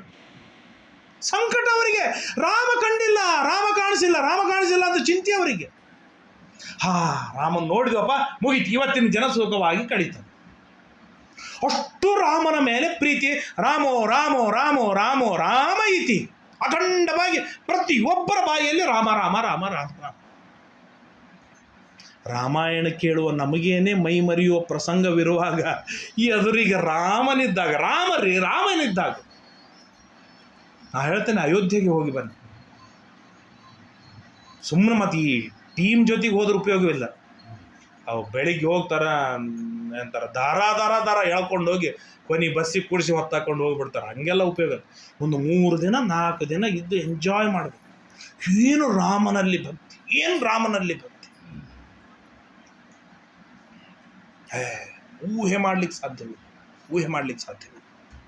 ಹಾಗಾಗಿ ಅದನ್ನು ನೋಡಿ ರಾಜ್ಯಾಭಿಷೇಕೆ ಪ್ರಕೃತಿ ಜನವಚ, ಹಾಗೆ ಎಲ್ಲರಿಗೂ ಕರೆದ ರಾಮ. ದಶರಥ ಬರೆಯುವ ವಸಿಷ್ಠಾದಿ ಎಲ್ಲ ಸುಮಂತ್ರ ಮೊದಲಾಗಿರ್ತಕ್ಕಂಥ ಎಲ್ಲರಿಗೆ ಕರೆದು ಕೇಳ್ತಾನೆ. ಏನಂತೆ? ಬಹುಬಿಹಿ, ಭಾರಿ ಸುಂದರವಾಗಿ ರಾಮಾಯಣ ಹೇಳುತ್ತೆ. ಪ್ರಾಪ್ಯ ವರ್ಷ ಸಹಸ್ರಾಣಿ ಬಹುನ್ಯಾಯುಷಿ ಜೀವತಃ. ಅಲ್ಲ, ನಾನೀಗ 60,000 ವರ್ಷದಿಂದ ನಾನು ರಾಜ್ಯ ಆಳ್ತಾ ಇದ್ದೇನೆ, ಇನ್ನು ಸ್ವಲ್ಪ ನಾನು ವಿರಕ್ತನಾಗಬೇಕಂತ ಮಾಡಿದ್ದೇನೆ, ರಾಮನಿಗೆ ಒಪ್ಸೋಣ ಅಂತ ಕೇಳಿದಾಗ ಎಲ್ಲರೂ ಏಕಕಾಲಕ್ಕೆ ಬಹಳ ಸಂತೋಷವಾಯಿತು. ರಾಮನಿಗೆ ಜವಾಬ್ದಾರಿ ಕೊಡು ಅಂತ ಅದ್ರ ಬಗ್ಗೆ ಎಲ್ಲ ಬಹಳಷ್ಟು ವರ್ಣನೆಯನ್ನು ಮಾಡ್ತಾರೆ. ಕೊಡು ಅಂತ ಹೇಳಿದರು. ಆಗ ಆಗಿರುವ ಜನರೆಲ್ಲ ಮತ್ತೆ ಗುಣಗಳನ್ನು ಹೇಳ್ತಾರೆ, ಮತ್ತೆ 100 ಗುಣಗಳನ್ನು ಹೇಳ್ತಾರೆ. ತಮೇವಂ ಗುಣ ಸಂಪನ್ನಂ ರಾಮಂ ಸತ್ಯಪರಾಕ್ರಮಂ ಲೋಕಪಾಲೋಪಮಂ ನಾಥಂ ಮಕಾಮಯತೆ ಮೇದಿನ ಇತ್ಯಾದಿಯಾದ 100 ಗುಣಗಳನ್ನು ಹೇಳ್ತಾರೆ. ಅಷ್ಟೆಲ್ಲ ಇಲ್ಲೇ ಬಂತು. ಸ್ತ್ರೀಯೋ ವೃದ್ಧ ತರುಣ್ಯಶ್ಚ ಸಾಯಂ ಪ್ರಾತಃ ಸಮಾಹಿತ. ಸ್ತ್ರೀಯರು, ವೃದ್ಧರು, ತರುಣಿಯರು, ತರುಣರು, ಹುಡುಗರು, ಬಾಲಕರು, ಪ್ರಾಣಿಗಳು, ಪಶುಗಳು, ಪಕ್ಷಿಗಳು ಎಲ್ಲರೂ ರಾಮನಿಗೆ ಕಾಯ್ತಾ ಕೂತಿರ್ಬೇಕು. ಇಂತಹ ರಾಮನಿಗೆ ಮತ್ತೆ ಬ್ಯಾಡ್ಯಾಕ ಅವಶ್ಯವಾಗಿ ಕೊಟ್ಟು ಬಿಡ್ರಿ ಅಂತ ದಶರಥ ಅಷ್ಟರೊಳಗೆ ತಿರುಗಿಸಿಬಿಡ್ತಾನೆ. ಅಂದ್ರೆ ನನ್ನ ರಾಜ್ಯ ಬ್ಯಾಸರಿಗೆ ಬಂತೇನೆ ನಿನಗೆ, ನಿಮ್ಮೆಲ್ಲರಿಗೂ ನಂದೇನು ಅಷ್ಟು ಹಂಗಲ್ಲ ದಶರಾಜ, ನೀ ಪುತ್ರಾದಿಚ್ಛೇದ್ ಪರಾಜಯಂ. ಏನು ನೀನು ಇಷ್ಟು ವೈಭವದಿಂದ ರಾಜ್ಯವಾಳಿದೀಯಾ ಅಂದಮೇಲೆ ರಾಮ ನಿನಗಿಂತಲೂ ಭಾರಿ ಗುಣಗಳು ಉಳ್ಳವನಾಗಿದ್ದಾನೆ ಅಂತೇಳಿ ನೀನೇ ಮೆಚ್ಚಿದಾಗ ರಾಮನ ರಾಜ್ಯದೊಳಗೆ ನಾವಿರಬೇಕು ಅಂತ ಅಪೇಕ್ಷೆ ಆಗಿದೆ, ನೀನು ಸಾಧನೆಯನ್ನು ಮಾಡಿಕೊಳ್ಳ ಅಂತ ಹೇಳಿ ಎಲ್ಲರೂ ಕೂಡಿ ಒಪ್ಪಿಸ್ತಾರೆ. ಒಪ್ಪಿಸಿದಾಗ ಆಯಿತು ಅಂತ ಹೇಳಿ ರಾಮನ್ ಕರೀತಾರೆ. ಹಿತ ಹೇಳುವುದಕ್ಕಾಗಿ ರಾಮನ್ ಕರೀತಾರೆ. ರಾಮ, ಇವತ್ತು ಚೈತ್ರ ಮಾಸ, ಸರಿಯಾಗಿ ಮದುವೆಯಾಗಿ ವರ್ಷವಾಗಿತ್ತು. ಒಟ್ಟಿಗೆ ಚೈತ್ರ ರಾಮನ ಪಾಲಿಗೆ ಭಾರಿ ಫೇವರೇಟ್. ಚೈತ್ರ ಹೋಮ ಮಾಡಿದ್ದು, ಯಾಗ ಮಾಡಿದ್ದು ಚೈತ್ರ, ಪ್ರಸಾದ ಸಿಕ್ಕಿದ್ದು ಚೈತ್ರ, ರಾಮ ಹುಟ್ಟಿದ್ದು ಚೈತ್ರ, ರಾಮನ ಮದುವೆಯಾಗಿದ್ದು ಚೈತ್ರ, ರಾಮ ವನಕ್ಕೆ ಹೋಗಿದ್ದು ಚೈತ್ರ. ಚೈತ್ರಕ್ಕೆ ಹೋಗ್ಯಾರ ಅಂದಮೇಲೆ 14 ವರ್ಷ ಮುಗಿಯೋದು ಚೈತ್ರಕ್ಕೇನೆ. ಹಾಗಾಗಿ ರಾಮ ಪುನಃ ರಾಜ್ಯ ಸಿಕ್ಕಿದ್ದು ಚೈತ್ರಕ್ಕೆ. ಹಾಗಾಗಿ ರಾಮನಿಗೂ ಚೈತ್ರ ಮಾಸಕ್ಕೂ ಏನಂತಾರ ಬಿಡದ ಬೇತಾಳ, ಅದು ಗಟ್ಟಿ ಮುಟ್ಟಿಯಾಗಿ ಹಿಡ್ಕೊಂಡಿರ್ತದೆ. ಕರೆದ ರಾಮ ಮತ್ತು ಏನು ನಾಳೆ ಪುಷ್ಯ ನಕ್ಷತ್ರ, ಬಹಳ ಶ್ರೇಷ್ಠವಾದ ನಕ್ಷತ್ರ, ಬಹಳ ಉತ್ತಮವಾದ ನಕ್ಷತ್ರ. ಹಾಗಾಗಿ ಆ ನಕ್ಷತ್ರದೊಳಗೆ ನಾನು ನಿನಗೆ ಪಟ್ಟಾಭಿಷೇಕವನ್ನು ಮಾಡಬೇಕು, ನನ್ನ ಯುವರಾಜನ ನಾನು ಮಾಡ್ಬೇಕಂತ ಮಾಡೀನಿ, ಮತ್ತು ಸಿದ್ಧನಾಗ ಯಾರು ಯವರಾಗಿದ್ದು ಹಿಗ್ಗಿ ಬಿಡ್ತಿದ್ದರು. ಶಾಂತ ಆಯ್ತಪ್ಪ, ಹಾಗೆ ಆಗಲಿ. ನೋಡು, ಒಂದು ಮಾತು ಹೇಳ್ತೇನೆ, ಭೂಯೋ ವಿನಯ ಮಾಸ್ತಾಯ ಭವ ನಿತ್ಯಂ ಜಿತೇಂದ್ರಿಯ. ಪದವಿ ಸಿಕ್ಕಿತು ಅಂತಂದ್ರೆ ಅಹಂಕಾರ ಬಂದು ಬಿಡ್ತದೆ. ಭೂಯೋ ವಿನಯ ಮಾಸ್ತಾಯ, ನೀನು ಈಗಲೇ ವಿನೀತನಾಗಿದ್ದೀಯ, ಇದರೊಳಗೆ ನನಗೆ ಸಂಶಯವಿಲ್ಲ. ಆದರೂ ಇನ್ನೂ ವಿನಯ ನಿನ್ನಲ್ಲಿ ಬರಬೇಕಾದ್ದು ಅನಿವಾರ್ಯವಾಗಿದೆ. ನಿತ್ಯಂ ಜಿತೇಂದ್ರಿಯ. ರಾಜರು ಅಂತಂದ್ರೆ ಇಂದ್ರಿಯಗಳನ್ನು ಕುದುರೆ ಬಿಟ್ಟ ಹಾಗೆ ಅಂತಾರೆ, ಕಣ್ಣಿಗೆ ಪಟ್ಟಿ ಕಟ್ಟದ ಕುದುರೆಗಳನ್ನು ಬಿಟ್ಟ ಹಾಗೆ ಬಿಟ್ಟಿರ್ತಾರೆ. ಹಾಗಾಗ್ಲಿಕ್ಕಿಲ್ಲ, ನೀನು ಜಿತೇಂದ್ರಿಯನಾಗಿರ್ಬೇಕು. ಕಾಮಕ್ರೋಧ ಸಮುತ್ಥಾನಿ ತ್ಯಜಸ್ವ ವ್ಯಸನಾನಿ ಚ. ಕಾಮಕ್ರೋಧಗಳಿಂದ ಹುಟ್ಟಿ ಬಂದಿರತಕ್ಕಂಥ ಏನೆಲ್ಲ ಇವೆ ಆ ಎಲ್ಲದಕ್ಕೂ ಕೂಡ ದಶರಥ ಹೇಳೋದು ಅವು ಚಟಗಳು ಅಂತ ಹೇಳ್ತಾನೆ. ಕಾಮದಿಂದ ಮಾಡುವ ಕಾರ್ಯಗಳು, ಸಿಟ್ಟಿನಿಂದ ಮಾಡುವ ಕಾರ್ಯಗಳೇನಿವೆ ಇವು ಎಲ್ಲ ಚಟಗಳು. ಈ ಚಟಗಳನ್ನು ಬಿಟ್ಟು ಹಾಕು ನೀನು.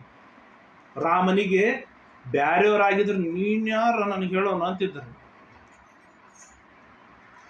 ಕಾಮ ಇಲ್ಲ, ಕ್ರೋಧವಿಲ್ಲ, ಗುಣಗಳೇ ಇವೆ. ಹಾಗಿದ್ದರೂ ಅಪ್ಪ ಹೇಳಿದರೆ ಪ್ರೀತಿಯಿಂದ ಸ್ವೀಕಾರವನ್ನು ಮಾಡ್ತಾನೆ ರಾಮ. ಹಾಗೆ ನಿನ್ನ ಅಂತ ಸಾಕಷ್ಟು ಮಾತನ್ನು ಹೇಳಿ ಇವತ್ತೇ ನೀನು ಕೌಸಲ್ಯಗೆ ಹೋಗಿ ಭೇಟಿಯಾಗು ಅಂತ ಹೇಳಿದಾಗ ಓಡಿ ಕೌಸಲ್ಯ ಹತ್ರ ಹೋಗ್ತಾನೆ ರಾಮ. ಕೌಸಲ್ಯ ಹತ್ರ ಹೋಗಿ ಕೌಸಲ್ಯಗೆ ನಮಸ್ಕಾರ ಮಾಡಿ, ಅಮ್ಮ ಏನೋ ಅಂತ. ಏನಿಲ್ಲ ಅಪ್ಪ, ನಾಳೆ ದಿನ ಯೌವರಾಜ್ಯ ಪಟ್ಟಕ್ಕಾಗಿ ನನಗೆ ಪಟ್ಟಾಭಿಷೇಕ ಮಾಡೋಣ. ಕೌಸಲ್ಯಗೆ ಹಿಗ್ಗೋ ಸಂತೋಷವಾಯಿತು. ಮಹಾಭಾರತ ಸಾಹಿತ್ಯ ರಾಮಾಯಣ ಸಾಕಷ್ಟು ವರ್ಣನೆ ಮಾಡ್ತೀವಿ. ಎಷ್ಟು ಸಂತೋಷ ಅಂತಂದ್ರೆ ಆಗಿಂದಾಗಲೇ ಹಿರಣ್ಯಂ ರತ್ನಾನಿ ವಿವಿಧಾನಿ ಚ, 1,00,000 ಆಕಳುಗಳನ್ನು ದಾನವಾಗಿ ಕೊಡ್ತಾಳೆ.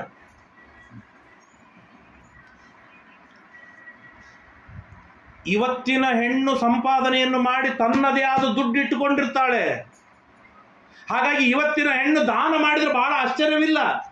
ಆದ್ರೆ ಆಗಿನ ಕಾಲದ ಸ್ತ್ರೀ ಅಂತಂದ್ರೆ ಅವಳ ಕೈಯಲ್ಲಿ ಏನೂ ಇರ್ತಿದ್ದಿಲ್ಲ. ಹಾಗಿದ್ದರೂ ಕೌಸಲ್ಯಗೆ ಅಧಿಕಾರ ಅಂತಂದ್ರೆ 1,00,000 ಆಕಳುಗಳನ್ನು ದಾನ ಮಾಡ್ತಾಳೆ. ಬಂಗಾರ, ಬೆಳ್ಳಿ, ಮುತ್ತು, ರತ್ನ ಎಲ್ಲ ದಾನ ಮಾಡ್ತಾಳೆ. ಯಾಕೆ ದಾನ ಅಂತಂದ್ರೆ ಇಲ್ಲಿ ಎಲ್ಲ ಸಾಕಷ್ಟು ವರ್ಣನೆಯನ್ನು ಮಾಡ್ತಾರೆ. ಕೌಸಲ್ಯ ಏನು ತೃಪ್ತಿ ಅಂತಂದ್ರೆ ಇನ್ನು ಮುಂದಾದ್ರೂ ನನಗೆ ಒಳ್ಳೆಯ ದಿನಗಳು ಬಂತಲ್ಲ, ನನ್ನ ಕುಟುಂಬಕ್ಕೆ ಒಳ್ಳೇದಾಯ್ತಲ್ಲ, ನನ್ನ ಮನೆಯವರಿಗೆ. ಯಾಕೆಂದ್ರೆ ಎಂದು ಕೈಕೇಯಿಯ ಜೊತೆಗೆ ವಿವಾಹವಾಗಿದೆ ಅವತ್ತಿನಿಂದ ಕೌಸಲ್ಯ ಸುಮಿತ್ರೆಯರು ಡಮ್ಮಿಯಾಗಿ ಬಿಟ್ಟಿರ್ತಾರೆ.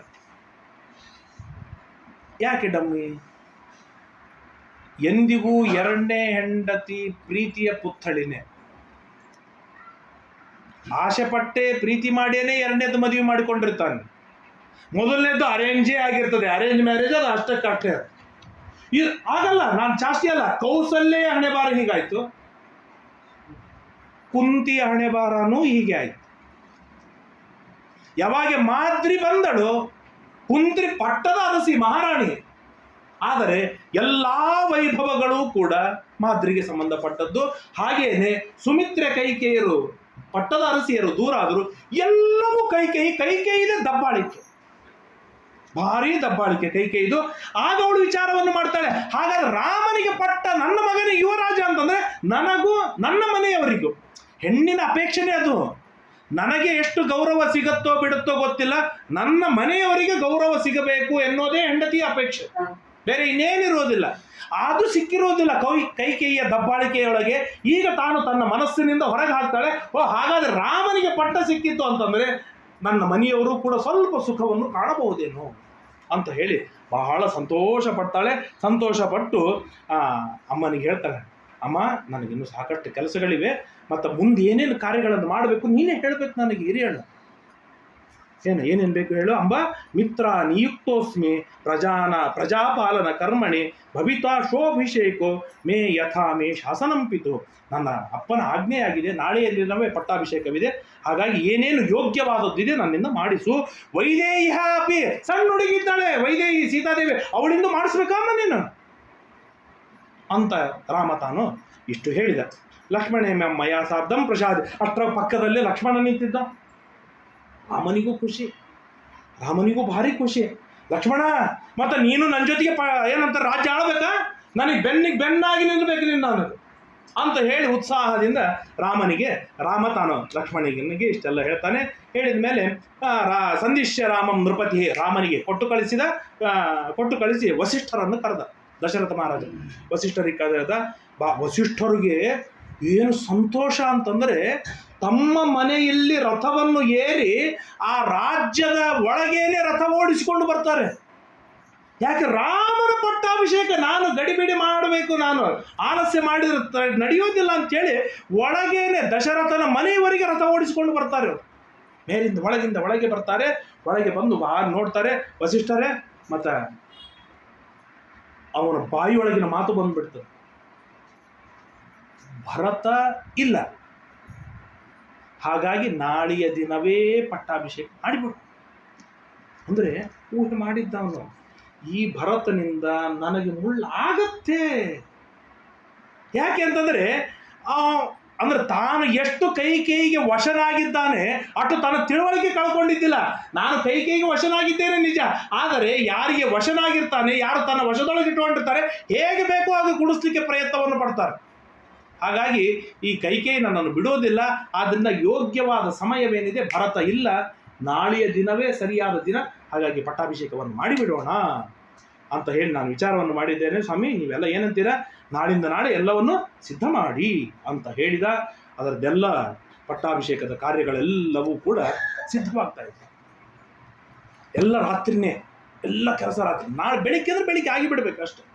ತಯಾರಾಗ್ತಾ ಇರುವಾಗ ಈ 1 get 1 free ಇವು ಭಾರಿ ಘೋರವಾದವು. ಇವತ್ತು ಯಾವ ಸೋಷಿಯಲ್ದಾಗ ನೋಡ್ತಿದ್ದೆ, 4 ರೂಪಾಯಿ 80 ಪೈಸೆ ಇದ್ದದ್ದು ಕರೆಂಟು ಫ್ರೀ ಕೊಟ್ಟು 7 ರೂಪಾಯಿ 15 ಪೈಸೆ ಮಾಡ್ಯಾರ ಅಂತೇಳಿ. ಈಗ ಇವು ಫ್ರೀ ಏನು ಬಂದಿರ್ತದ ಅವು ಭಾರಿ ಹಾರಿಬಲ್ ಇರ್ತದೆ. ನಾವು ಫ್ರೀಗೆ ಹೋಗಿ ಕಣ್ಣು ಹಚ್ಚಿದ್ದೀವಿ ಅಂತಂದ್ರೆ ಅಲ್ಲಿ ಮೋಸ ಹೋಗೋದು ನಿಶ್ಚಿತ. ಯಾವನು ಯಾಕೆ ಫ್ರೀ ಕೊಡ್ತಾನೆ? ಯಾರ್ಯಾಕೆ ಫ್ರೀ ಕೊಡ್ತಾನೆ? ಅವ್ರ ಅಪ್ಪನ ಕೊಡ್ತಾನೆ. ಹಾಗೆ ಇವು ಫ್ರೀ ಬಂದದ್ದು ಇವತ್ತಿಂದಲ್ಲ, ಕೃತಯುಗದಿಂದಲೂ ಕೂಡ ಇವು ಹಾರಿಬಲ್ಲೆ. ಗಾಂಧಾರಿ ಜೊತೆ ಒಂದು ಫ್ರೀ ಬಂತು, ಗಾಂಧಾರಿ ತಮ್ಮ ಯಾರದು, ಶಕುನಿ, ಫ್ರೀ ಬಂದದ್ದು. ಹಾಗೇನೆ ಆಮೇಲೆ ಆ ಫ್ರೀ ಏನಿರ್ತದ ನಮ್ಮ ಮನೆಗೆ ಯಾವುದಕ್ಕೂ ಯೂಸ್ ಇರಂಗಿಲ್ಲ. ಅದು ಯೂಸ್ ಇತ್ತಂದ್ರೆ ಅದನ್ನ ಕೊಡ್ತಾರೆ. ಯಾಕೆ ಅದನ್ನ ಸುದೇಶ್ನ ಜೊತೆ ಕೀಚಕ ಬಲಿಷ್ಠ ಇದ್ದ, ಓಕೆ, ಅವನಿಂದ ರಾಜ್ಯಾಂತರ ಇತ್ತು, ದುಷ್ಟ ಇದ್ದ, ಅದು ರಾಜ್ಯ ಗಟ್ಟಿಯಾಗಿತ್ತು, ಇಲ್ಲ, ಆ ಫ್ರೀ ಚಲೋ ಇತ್ತದು. ಏನು ಇನ್ನೊಂದು ಫ್ರೀ ಕೈಕೇಯಿ ಜೊತೆ ಮಂಥರೆ ಒಂದು ಫ್ರೀ ಬಂದಿತ್ತು. ಇವು ಯಾವುದು ವೇಸ್ಟ್ ಇರ್ತದ, ಅನುಪಯುಕ್ತ ಇರ್ತಾವ ಮನ್ಯಾಗ, ಅದನ್ನು ಮತ್ತೆ ಹೊರಗೆ ಹಾಕಬೇಕು. ಹೆಂಗೆ ಹಾಕಬೇಕು? ಆಚಾರಿಗೆ ಅದು ಕೊಟ್ಟು ಕಳಿಸಿಬಿಟ್ರೆ ಮುಗುತ್ತೆ. ಅದು ಎಷ್ಟು ಹೊರೆ ಆಗ್ತದೆ ಅಂತಂದ್ರೆ ಪಾಪ ಆಚಾರ ಮನೆ ಟೇಬಲ್ ತುಂಬಿಕೋತ ಹೋಗ್ತದವು. ಯಾಕಂದ್ರೆ ಅವು ದೋತ್ರ ತಿರುಗಿ ಹೊರಕ್ಕೂ ಇನ್ನೊಬ್ರಿಗೂ ಕೊಡೋಂಗಿಲ್ಲ, ತಾನು ಉಡೋಂಗಿಲ್ಲ, ಅವು ಬಂದು ಬಿದ್ದಿರ್ತದವು. ಇವು ಫ್ರೀ ಇರ್ತದವು ಸ್ವಲ್ಪ.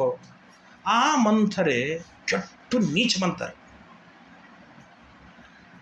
ಪೂರ್ವಂ, ಹಿಂದೆ ಶ್ರೀಮದ್ ಆಚಾರ್ಯರು ಹೇಳ್ತಾರೆ, ಪೂರ್ವಂ ಕ್ಷೀರಾಬ್ಧಿ ಜಾತ. ಅವಳು ಯಾವಾಗ ಹುಟ್ಟಿದ್ದು ಅಂತಂದರೆ ಕ್ಷೀರ ಮಥನ ಮಾಡುವಾಗ, ಅಮೃತ ಮಥನ ಮಾಡುವಾಗ ಹುಟ್ಟಿತ್ತದು. ಹುಟ್ಟಿ ಭಾರೀ ತಪಸ್ಸು ಮಾಡಿ 1000 ವರ್ಷ ತಪಸ್ಸು ಮಾಡಿ ಬ್ರಹ್ಮದೇವರಿಗೆ ಕೇಳಿದು, ಬ್ರಹ್ಮದೇವರೇ ನನಗೆ ಮೋಕ್ಷ ಆಗಬೇಕು. ಬ್ರಹ್ಮದೇವರು ಹೇಳಿದ್ರು, ತಪಸ್ಸು ಮಾಡಿದ ಮೇಲೆ ಮತ್ತು ವರ ಕೊಡಲೇಬೇಕು, ಅವಶ್ಯವಾಗಿ ನಿನಗೆ ಮೋಕ್ಷ ಕೊಡ್ತೇನೆ ನಾನು. ನೀ ಏನು ಮಾಡಬೇಕು ಅಂತಂದರೆ ರಾಮನ ಪಟ್ಟಾಭಿಷೇಕವನ್ನು ನೀನು ಕೆಡಿಸಿ ಹಾಕಬೇಕು, ವರಪಟ್ಟು. ಅವಳು ಯಾರು ಅಂತಂದರೆ ಅಲಕ್ಷ್ಮಿ. ಕ್ಷೀರಮಥನ ಕಾಲದೊಳಗೇನು ಅಲಕ್ಷ್ಮಿ ಹುಟ್ಟಿದ್ಲಲ್ಲ, ಆ ಅಲಕ್ಷ್ಮಿನೇ ಇದು ಮಂಥರೆ. ಡೂಗ, ಬೆನ್ನು ಉಬ್ಬಿಕೊಂಡಿದೆ, ಕೆಟ್ಟ ದರಿದ್ರ ಭಾಷಾ. ಅಂಥದ್ರ ಮೇಲೆ ಕೈಕೇಯಿಗೆ ಅಪರಂಪಾರ ಪ್ರೀತಿ. ಆ ಮಂಥರೆ ರಾಮಾಯಣ ಹೇಳುತ್ತೆ. ನಾನು ರಾಮಾಯಣ ಬಿಟ್ಟೆ, ಯಾಕಂದ್ರೆ 110 ಅಧ್ಯಾಯ ಇದೆ, ಯಾವುದು ಬರೀ ಅಯೋಧ್ಯಾಕಾಂಡ. ನಾಳೆ ಕೊನೆಗೆ ರಾಮನ ಪಟ್ಟಾಭಿಷೇಕದ ವಾರಿಗಾದರೂ ಮುಟ್ಸೋಣ ಅಂತ ಸ್ವಲ್ಪ ತಾತ್ಪರ್ಯ ನಿರ್ಣಯದಲ್ಲಿ ಶ್ರೀಮದ್ ಆಚಾರ್ಯ ಅದಕ್ಕೆ ನಿರ್ಣಯವಾಗಿ ಹೇಳಿದ್ದಾರೆ. ಅದನ್ನು ನಾನು ಹೇಳ್ತಾ ಹೋಗ್ತೇನೆ. ಅವಳು ಹಿಂಗೆ ಕುಂಟುಗೋತ ಮೊದಲೇ ಡೂಗ ಸೊಟ್ಟು ಮಾರಿ ಮಾಡ್ಕೊತ ಓಡಿದ್ಲು. ಎಲ್ಲಿಗೆ? ಕೈಕೇಯಿ ಮನೆಗೆ ಹೋದೋಳೆ. ರಾಣಿ ಏನಾಗ್ತಾ ಇದೆ ಗೊತ್ತೋ ಇಲ್ಲ ನಿನಗಲ್ಲಿ? ಏನಾಗ್ತಾ ಇದೆ? ನಾಳೆಯ ದಿನ ಬೆಳಿಗ್ಗೆ ರಾಮನಿ ಪಟ್ಟಾಭಿಷೇಕ ಅಂದ್ರೆ ಕೈಕೇಯಿ ಮಲಗಿದವಳು ಜಿಗದು ಕೂತ್ಲು. ಎಂಥ ಒಳ್ಳೆ ಸುದ್ದಿ ಹೇಳಿದೆ ಅಂತೇಳಿ ತನ್ನ ಕೊಳ್ಳಾಗಿಂದ ಹಾರ ಹಾಕಿ ಭಲೆ ಬೇಷಂದು. ಅಷ್ಟು ಸಂತೋಷವಾಗಿ ಬಿಡ್ತು ಕೈಕೇಯಿಗೆ. ಯಾಕೆ ಸಂತೋಷ ಅಂತಂದರೆ ರಾಮ ಇಷ್ಟು ಬುದ್ಧಿವಂತ ಇದ್ದ ಅಂದರೆ ಕೌಸಲ್ಯೆಯ ಸೇವೆಯನ್ನು ಒಂದು ಗುಲುಗುಂಜಿ ಕಡಿಮೆ ಮಾಡ್ತಾ ಇದ್ದ, ಕೈಕೇಯಿ ಸೇವೆಯನ್ನು ತಪ್ಪಿಸ್ತಿದ್ದಿಲ್ಲ. ಯಾಕೆಂದರೆ ಇಷ್ಟು ದಿನ ಕೈಕೇಯಿ ಮೇಲೆ ಈಗ ನಾನು ಸೇವೆ ಮಾಡಲಿಲ್ಲ ಅಂದ್ರೆ ಅದರ ಸಿಟ್ಟು ನಮ್ಮ ಅಮ್ಮನ ಮೇಲೆ ಹಾಕೊಳ್ಳೋಳು. ಹಾಗಾಗಿ ಕೈಕೇಯಿಯನ್ನು ಎಷ್ಟು ಸಾಧ್ಯವಿದೆ ಅಷ್ಟು ಸಂತೋಷ ಪಡಿಸಬೇಕು ಅನ್ನೋದು ರಾಮನ ಬುದ್ಧಿ. ಆದ್ರಿಂದ ಭಾರಿ ಪರ್ಫೆಕ್ಟ್ ಆಗಿ ಇಟ್ಟಿದ್ದ ಕೈಕೇಯಿಯನ್ನು. ಈ ಮಂಥರೆ ಹೋಗಿ ಹೇಳಿದ್ಲು, ಹಾಗಾಗಿ ಕೈಕೇಯಿ ತಲೆ ಕೆಟ್ಟಿದ್ದಿಲ್ಲ, ಶಾಂತವಾಗಿದ್ಲು. ರಾಮನ ಪಟ್ಟಾಭಿಷೇಕದಲ್ಲಿ ಹಿಗ್ಗಿಬಿಟ್ಲು, ಸಂತೋಷ ಪಟ್ಟು ತನ್ನ ಕೊಳ್ಳಾಗಿದ್ದು ಒಂದು ದೊಡ್ಡ ಹಾರವನ್ನು ಹಾಕಿದ್ಲು. ಎಂಥ ಒಳ್ಳೆ ಸುದ್ದಿ ಹೇಳಿದೆ ಮಂಥರೆ, ಭಲೆ ಭೇಷಂತೆ. ಹುಚ್ಚಿ, ಬುದ್ಧಿ ಇಲ್ಲ ನಿನಗ ಅಂದ್ಲ. ಏನಾಯ್ತು ಅಂಥದ್ದು ಅಂತಂದ್ರೆ ಏನಿಲ್ಲ, ರಾಮನಿಗೆ ಪಟ್ಟಾಭಿಷೇಕ ಆಯಿತು ಅಂತಂದ್ರೆ ಮುಂದೆ ರಾಮನೇ ರಾಜ, ರಾಮನ ಮಗ ರಾಜ, ರಾಮನ ಮಗ. ನಿಂದು ಏನಾಯ್ತು? ಏನು ಉಳಿತೇನು ನಿನ್ನ ರಾಜ್ಯದೊಳಗೆ? ಏನು ಬಲ ಉಳಿತು? ಏನು ಶಕ್ತಿ ಉಳಿತು? ಕೌಸಲ್ಯ ಮೆರಿತಾಳೆ ನಿನ್ನ ಮುಂದೆ. ರಾಮನಿಗೆ ಪಟ್ಟಾಭಿಷೇಕ ಅಂದಾಗ ಅವಳಿಗೆ ಸಂಕಟ ಆಗಲಿಲ್ಲ. ಯಾವಾಗ ಸಂಕಟ ಆಯ್ತು ಅಂದ್ರೆ ನಿನ್ನ ಮುಂದೆ ಕೌಸಲ್ಯ ಮೆರಿತಾಳೆ ಅಂದಾಗ ಓದ್ನೆತ್ತಿಗೆ ಏರಿತು. ಇದು ಸೌತಿಯದು ಕಾರ್ಯ. ಅದು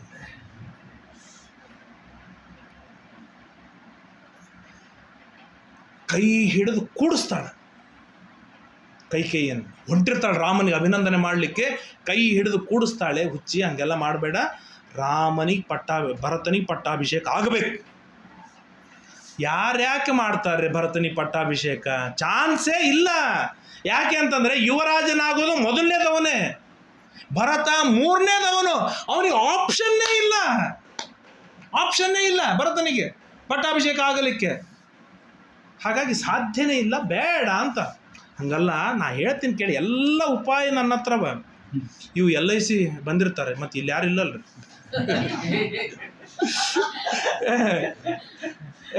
ಅವ್ರಿಗೆ ನಾವು ಬೇಡ ಅಂತ ಎಷ್ಟು ಹೇಳಿದ್ರು ಅವ್ರ ಹತ್ರ ಒಂದು ಉಪಾಯ ಇರ್ತದೆ. ಅವರಿಗೆ ಆಧಾರ್ ಕಾರ್ಡ್, ಪ್ಯಾನ್ ಕಾರ್ಡ್ ಕೊಡ್ರಿ ಸಾಕಂತಾರೆ. ಅಲ್ಲಪ್ಪ, ನನಗೆ 2,000 ತುಂಬಲಿಕ್ಕೆ 1,000 ಕೊಡ್ರಿ, 500 100 ತುಂಬಿಸ್ಕೊಂಡು ಹೋಗ್ತಾರ. ಎಲ್ಲ ಉಪಾಯಗಳನ್ನ ಇಟ್ಕೊಂಡೇ ಬಂದಿರ್ತಾರ. ಹಂಗೆ ಈ ಮಂಥರೆ ಹೇಳ್ತಾಳೆ, ಭಾರಿ ಪ್ರಚಂಡ. ನೋಡಿಲ್ಲಿ ಹಿಂದೆ ದಶರಥ ರಾಜ ದೇವತೆಗಳ ಸಹಾಯಕ್ಕೆ ಹೋಗಿದ್ದ, ನೆನಪದ ನಿನಗೆ? ನೀನು ಹೋಗಿದ್ದೆ. ಆಗ ದೈತ್ಯರ ದಾಳಿಯೊಳಗೆ ದಶರಥ ರಾಜನ ಗಾಲಿಯ ಚಕ್ರದ ಅದೊಂದು ಸಿಗಿಸುವುದೇನು ಕೊಂಡಿರ್ತದೆ, ಅದು ಬಿಚ್ಚಿ ಹೋಗಿತ್ತು. ಆಗ ನಿನ್ನ ಬಟ್ಟು ನೀನು ಇಟ್ಟು ಆ ರಥ ಗಟ್ಟಿಯಾಗಿ ನಿಲ್ಲುವ ಹಾಗೆ ಮಾಡಿ ದಶರಥನನ್ನು ಗೆಲ್ಲಿಸಿದೆ. ನೆನಪಿದೆಯಲ್ಲೋ? ತಲೆಯಾಗ ಇಟ್ಕೊಂಡಿಲ್ಲ ಅದನ್ನೆಲ್ಲ. ಇವೆಲ್ಲ ಸಮಯ ಬಂದಾಗ ಉಪಯೋಗಿಸ್ಬೇಕದು. ಬರೀ ಇಟ್ಕೊಂಡ್ರು ತಲೆಗೆ ಇದ್ರು ನೆನಪಿದ್ರು ಉಪಯೋಗ ಏನದು? ಏನು ಮಾಡಲಿ? ಈಗ ಅವಳಿಗೆ ಏನು ತೋಚವಲ್ತು. ರಾಮನಿಗೆ ಪಟ್ಟಾಭಿಷೇಕ, ಅದರ ಗುಂಗಿನೊಳಗೆ ಇದ್ದಾಳೆ ಕೈಕೇಯಿ.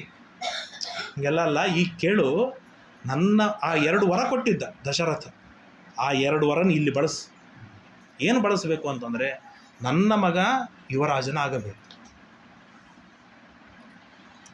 2ನೇ ವರ, ರಾಮ ಹುಟ್ಟು ಬಟ್ಟಿಯೊಳಗೇನೆ ಅರಣ್ಯಕ್ಕೆ ಹೋಗ್ಬೇಕು 14 ವರ್ಷ. ಯಾಕೆ 14 ವರ್ಷನೇ ರೂಲು ಅಂದರೆ, ಕಳೆದ ವ್ಯಕ್ತಿ 12 ವರ್ಷ ಸಿಕ್ಕಿಲ್ಲ ಅಂತಂದ್ರೆ ಅವ್ನು ಸತ್ತಾನಂತ ಅರ್ಥ. ಜನ ಮರ್ತು ಬಿಡ್ತಾರೆ. ಎಷ್ಟು ನೆನ್ಪಿಟ್ಕೋತಾರೆ? 1 ವರ್ಷ 2 ವರ್ಷ ನೆನ್ಪಿರ್ತದೆ. ನಮ್ಮ ಅಪ್ಪ ಅಂದ್ರೆ ಸಾಯ್ತಿರ್ತಾರೆ. ಮೊದಲನೇ ತಿಂಗಳು ಭಾಳ ಅಳ್ತಾನೆ, 12 ತಿಂಗಳಾದಮೇಲೆ ಕೃಷ್ಣಾರ್ಪಣೆ, ಅಳನೇ ಬರೋದಿಲ್ಲ ಅವನಿಗೆ ಮುಂದೆ. ಇನ್ನು ಮುಂದೆ ನೆನಪಾಗೋದು ಶ್ರಾದ್ದ ದಿವಸ ಒಂದೇ. ಅದು ಈಗಿನ ಗೃಹಸ್ಥರಿಗೆ, ಹಿಂದಿರೋ ಗೃಹಸ್ಥರಿಗೆ ಅದೂ ನೆನಪಿರ್ತಿದ್ದಿಲ್ಲ. ಆ ಪಾಪ ಬ್ರಾಹ್ಮಣ ತಂದು ಒಂದು ಹೊತ್ತಿನ ಊಟ ಆಗ್ತದಂತ ಅವನು ಮನೆಗೆ ಹೋಗಿ, ನಾಳೆ ನಿಮ್ಮ ಅಪ್ಪನ ಶ್ರಾದ್ದದ ಅಂತೇಳಿ ನೆನಪು ಮಾಡಿ ಶ್ರಾದ್ದ ಮಾಡಿಸಿ ಊಟ ಮಾಡಿ ಬರ್ಬೇಕು ಅವನು. ಯಾಕಂದ್ರೆ ಮರೆಯೋದು ಮನುಷ್ಯನ ಸ್ವಭಾವ. ಆದ್ರಿಂದ ಇವತ್ತು ಇಡೀ ರಾಜ್ಯದ ಜನರು ರಾಮ ರಾಮ ರಾಮ ರಾಮ ಅಂತಿದ್ದಾರೆ. ಇದು 100ಕ್ಕೆ 100ರಷ್ಟು ನಿಶ್ಚಿತ. ಅವನು 14 ವರ್ಷ ವನಕ್ಕೆ ಹೋದ ಅಂತಂದರೆ 4 ದಿವಸ ನೆನಪಿಡ್ತಾರೆ. 4 ದಿವಸದ್ದು 8ನೇ ದಿವಸ ಗಟ್ಟಿಯಾಗಿ ಉಳಿಯೋದಿಲ್ಲ, 8ನೇ ದಿವಸ ತಿಂಗಳು ಉಳಿಯೋದಿಲ್ಲ, ತಿಂಗಳದ್ದು ವರ್ಷಕ್ಕೆ ಉಳಿಯೋದಿಲ್ಲ. 14 ವರ್ಷ ಕಳೆಯೋದ್ರೊಳಗೇನೆ ರಾಮನ್ ಮರ್ತು ಬಿಡ್ತಾರೆ. ಆ 14 ವರ್ಷದೊಳಗೆ ಭರತ ಬಲಾಢ್ಯನಾಗಿ ಬೆಳೆದು ಬಿಡ್ತಾನೆ. 2 ಪ್ಲಸ್ ಪಾಯಿಂಟು. ರಾಮನ್ ಮರೀತಾರೆ, ಭರತ ಬಲಾಢ್ಯ. ಅದೇ ಸ್ಟ್ರಾಟಜಿನೇ ಶಕುನಿ ಬಳಸಿದ್ದು. 12 ವರ್ಷ ವನಕ್ಕೆ ಪಾಂಡವರು ಹೋದರು ಅಂತಾದರೆ ಜನ ಪಾಂಡವರನ್ನು ಮರಿತಾರೆ. ದುರ್ಯೋಧನ ಬಲಾಢ್ಯನಾಗಿ ಬೆಳೆದು ಬಿಡ್ತಾರೆ. ಆಮೇಲೆ ಪಾಂಡವರು ಬಂದ್ರೇನು ಬಿಟ್ರೇನು? ಅಂತ ಪ್ಲಾನ್ ಹೇಳಿದರೆ ಅವಳು ಎಷ್ಟು ಖುಷಿ ಆಯಿತು ಅಂತಂದರೆ ಕೈಕೇಯಿಗೆ ಅವಳು ಆ ಡುಬ್ಬ ಬೆನ್ನಿಗೇನು ಬಂದಿತ್ತು ಆ ಡುಬ್ಬದ ಮೇಲೆ ಹಿಂಗೆ ಕೈ ಆಡಿಸಿದಕ್ಕೆ ಬಂಗಾರದ ಕಿರೀಟ ಹಾಕಿಸ್ತೀನಲ್ಲೇ ಅಂದ. ಅಷ್ಟು ಖುಷಿ ಆಯಿತು. ರಾಮಾಯಣದಾಗ ಬಂದದ. ಸಂತೋಷವಾಗಿ ಆಯ್ತು. ಇನ್ನು ಮತ್ತು ಮುಂದೇನು ಅಂತಂದರೆ ಇವತ್ತೆಲ್ಲ ನಮ್ಮ ಮನೆ 1 ಬೆಡ್ರೂಮು 2 ಬೆಡ್ರೂಮ್ ಇರ್ತವೆ. ಭಾಳ ಮಜಾ ಇಲ್ಲ ಅದರೊಳಗೆ. ಮೊದಲಿಗೆಲ್ಲ ದೊಡ್ಡ ಮನೆಗಳು, ಊಟದ ಮನೆ ಬೇರೆ. ರಾಜ ಆ ಮನೆ ಆ ರೂಮಿನೊಳಗೆ ಹೋಗಿದ್ದಾನೆ ಅಂದರೆ ಊಟಕ್ಕೆ ಹೋಗಿದ್ದಾನೆ ಅಂತ ನಿಶ್ಚಿತ. ಅದು ದೇವರ ಕೋಣೆಗೆ ಹೋಗಿದ್ದಾನೆ ಅಂದರೆ ದೇವ್ರ ಪೂಜೆಗೆ ಹೋಗಿದ್ದಾನೆ ಅಂತ ನಿಶ್ಚಿತ. ಹಂಗೆ ಒಂದು ಸಿಟ್ಟಿನ ಮನೆ ಇರ್ತದೆ, ಅದಕ್ಕೆ ಕ್ರೋಧಾಗಾರ ಅಂತ ಕರೀತಾರೆ. ಸಿಟ್ಟಿನ ಮನೆ. ಅಲ್ಲಿ ಹೋಗ್ಯಾರ ಅಂತಂದ್ರೆ ಅವ್ರು ಸಿಟ್ಟು ಮಾಡ್ಕೊಂಡಿರಲಿ ಬಿಟ್ಟಿರಲಿ, ಅಲ್ಲಿ ಹೋಗ್ಯಾರ ಅಂದ್ರೆ ಅದು ಸಿಟ್ಟು ಮಾಡ್ಕೊಂಡಾರ ಅಂತ ಅರ್ಥ. ಅದು ಕೈಕೇಯಿ ಅಲ್ಲಿ ಹೋಗ್ಬಿಟ್ಟು ಇದು ಯಾವಾಗ ರಾತ್ರಿ 8-9 ಆ ಸುಮಾರಿಗೆ ಇದೆಲ್ಲ ನಡೀತಾ ಇರೋದು. ದಶರಥ ಸಿಟ್ಟಿ ಅಲ್ಲ, ಆ ಮನೆಗೆ ಹೋದ್ರೆ ದಶರಥಿಗೆ ಹೇಗೆ ಗೊತ್ತಾಗೋದು? ಈಗ ನಮ್ಮದು 3 ರೂಮ್ ಅದ, ಈ ರೂಮ್ ಬಿಟ್ಟು ಆ ರೂಮಿಗೆ ಹೋಗ್ಯಾರ ಗೊತ್ತಾಗ್ಬಿಡ್ತದೆ ನಮಗೆ. ಅದು ಕಿಲೋಮೀಟರ್ ದೊಡ್ಡದಾಗಿರ್ತಕ್ಕಂಥ ಮಹಲ್ಗಳು.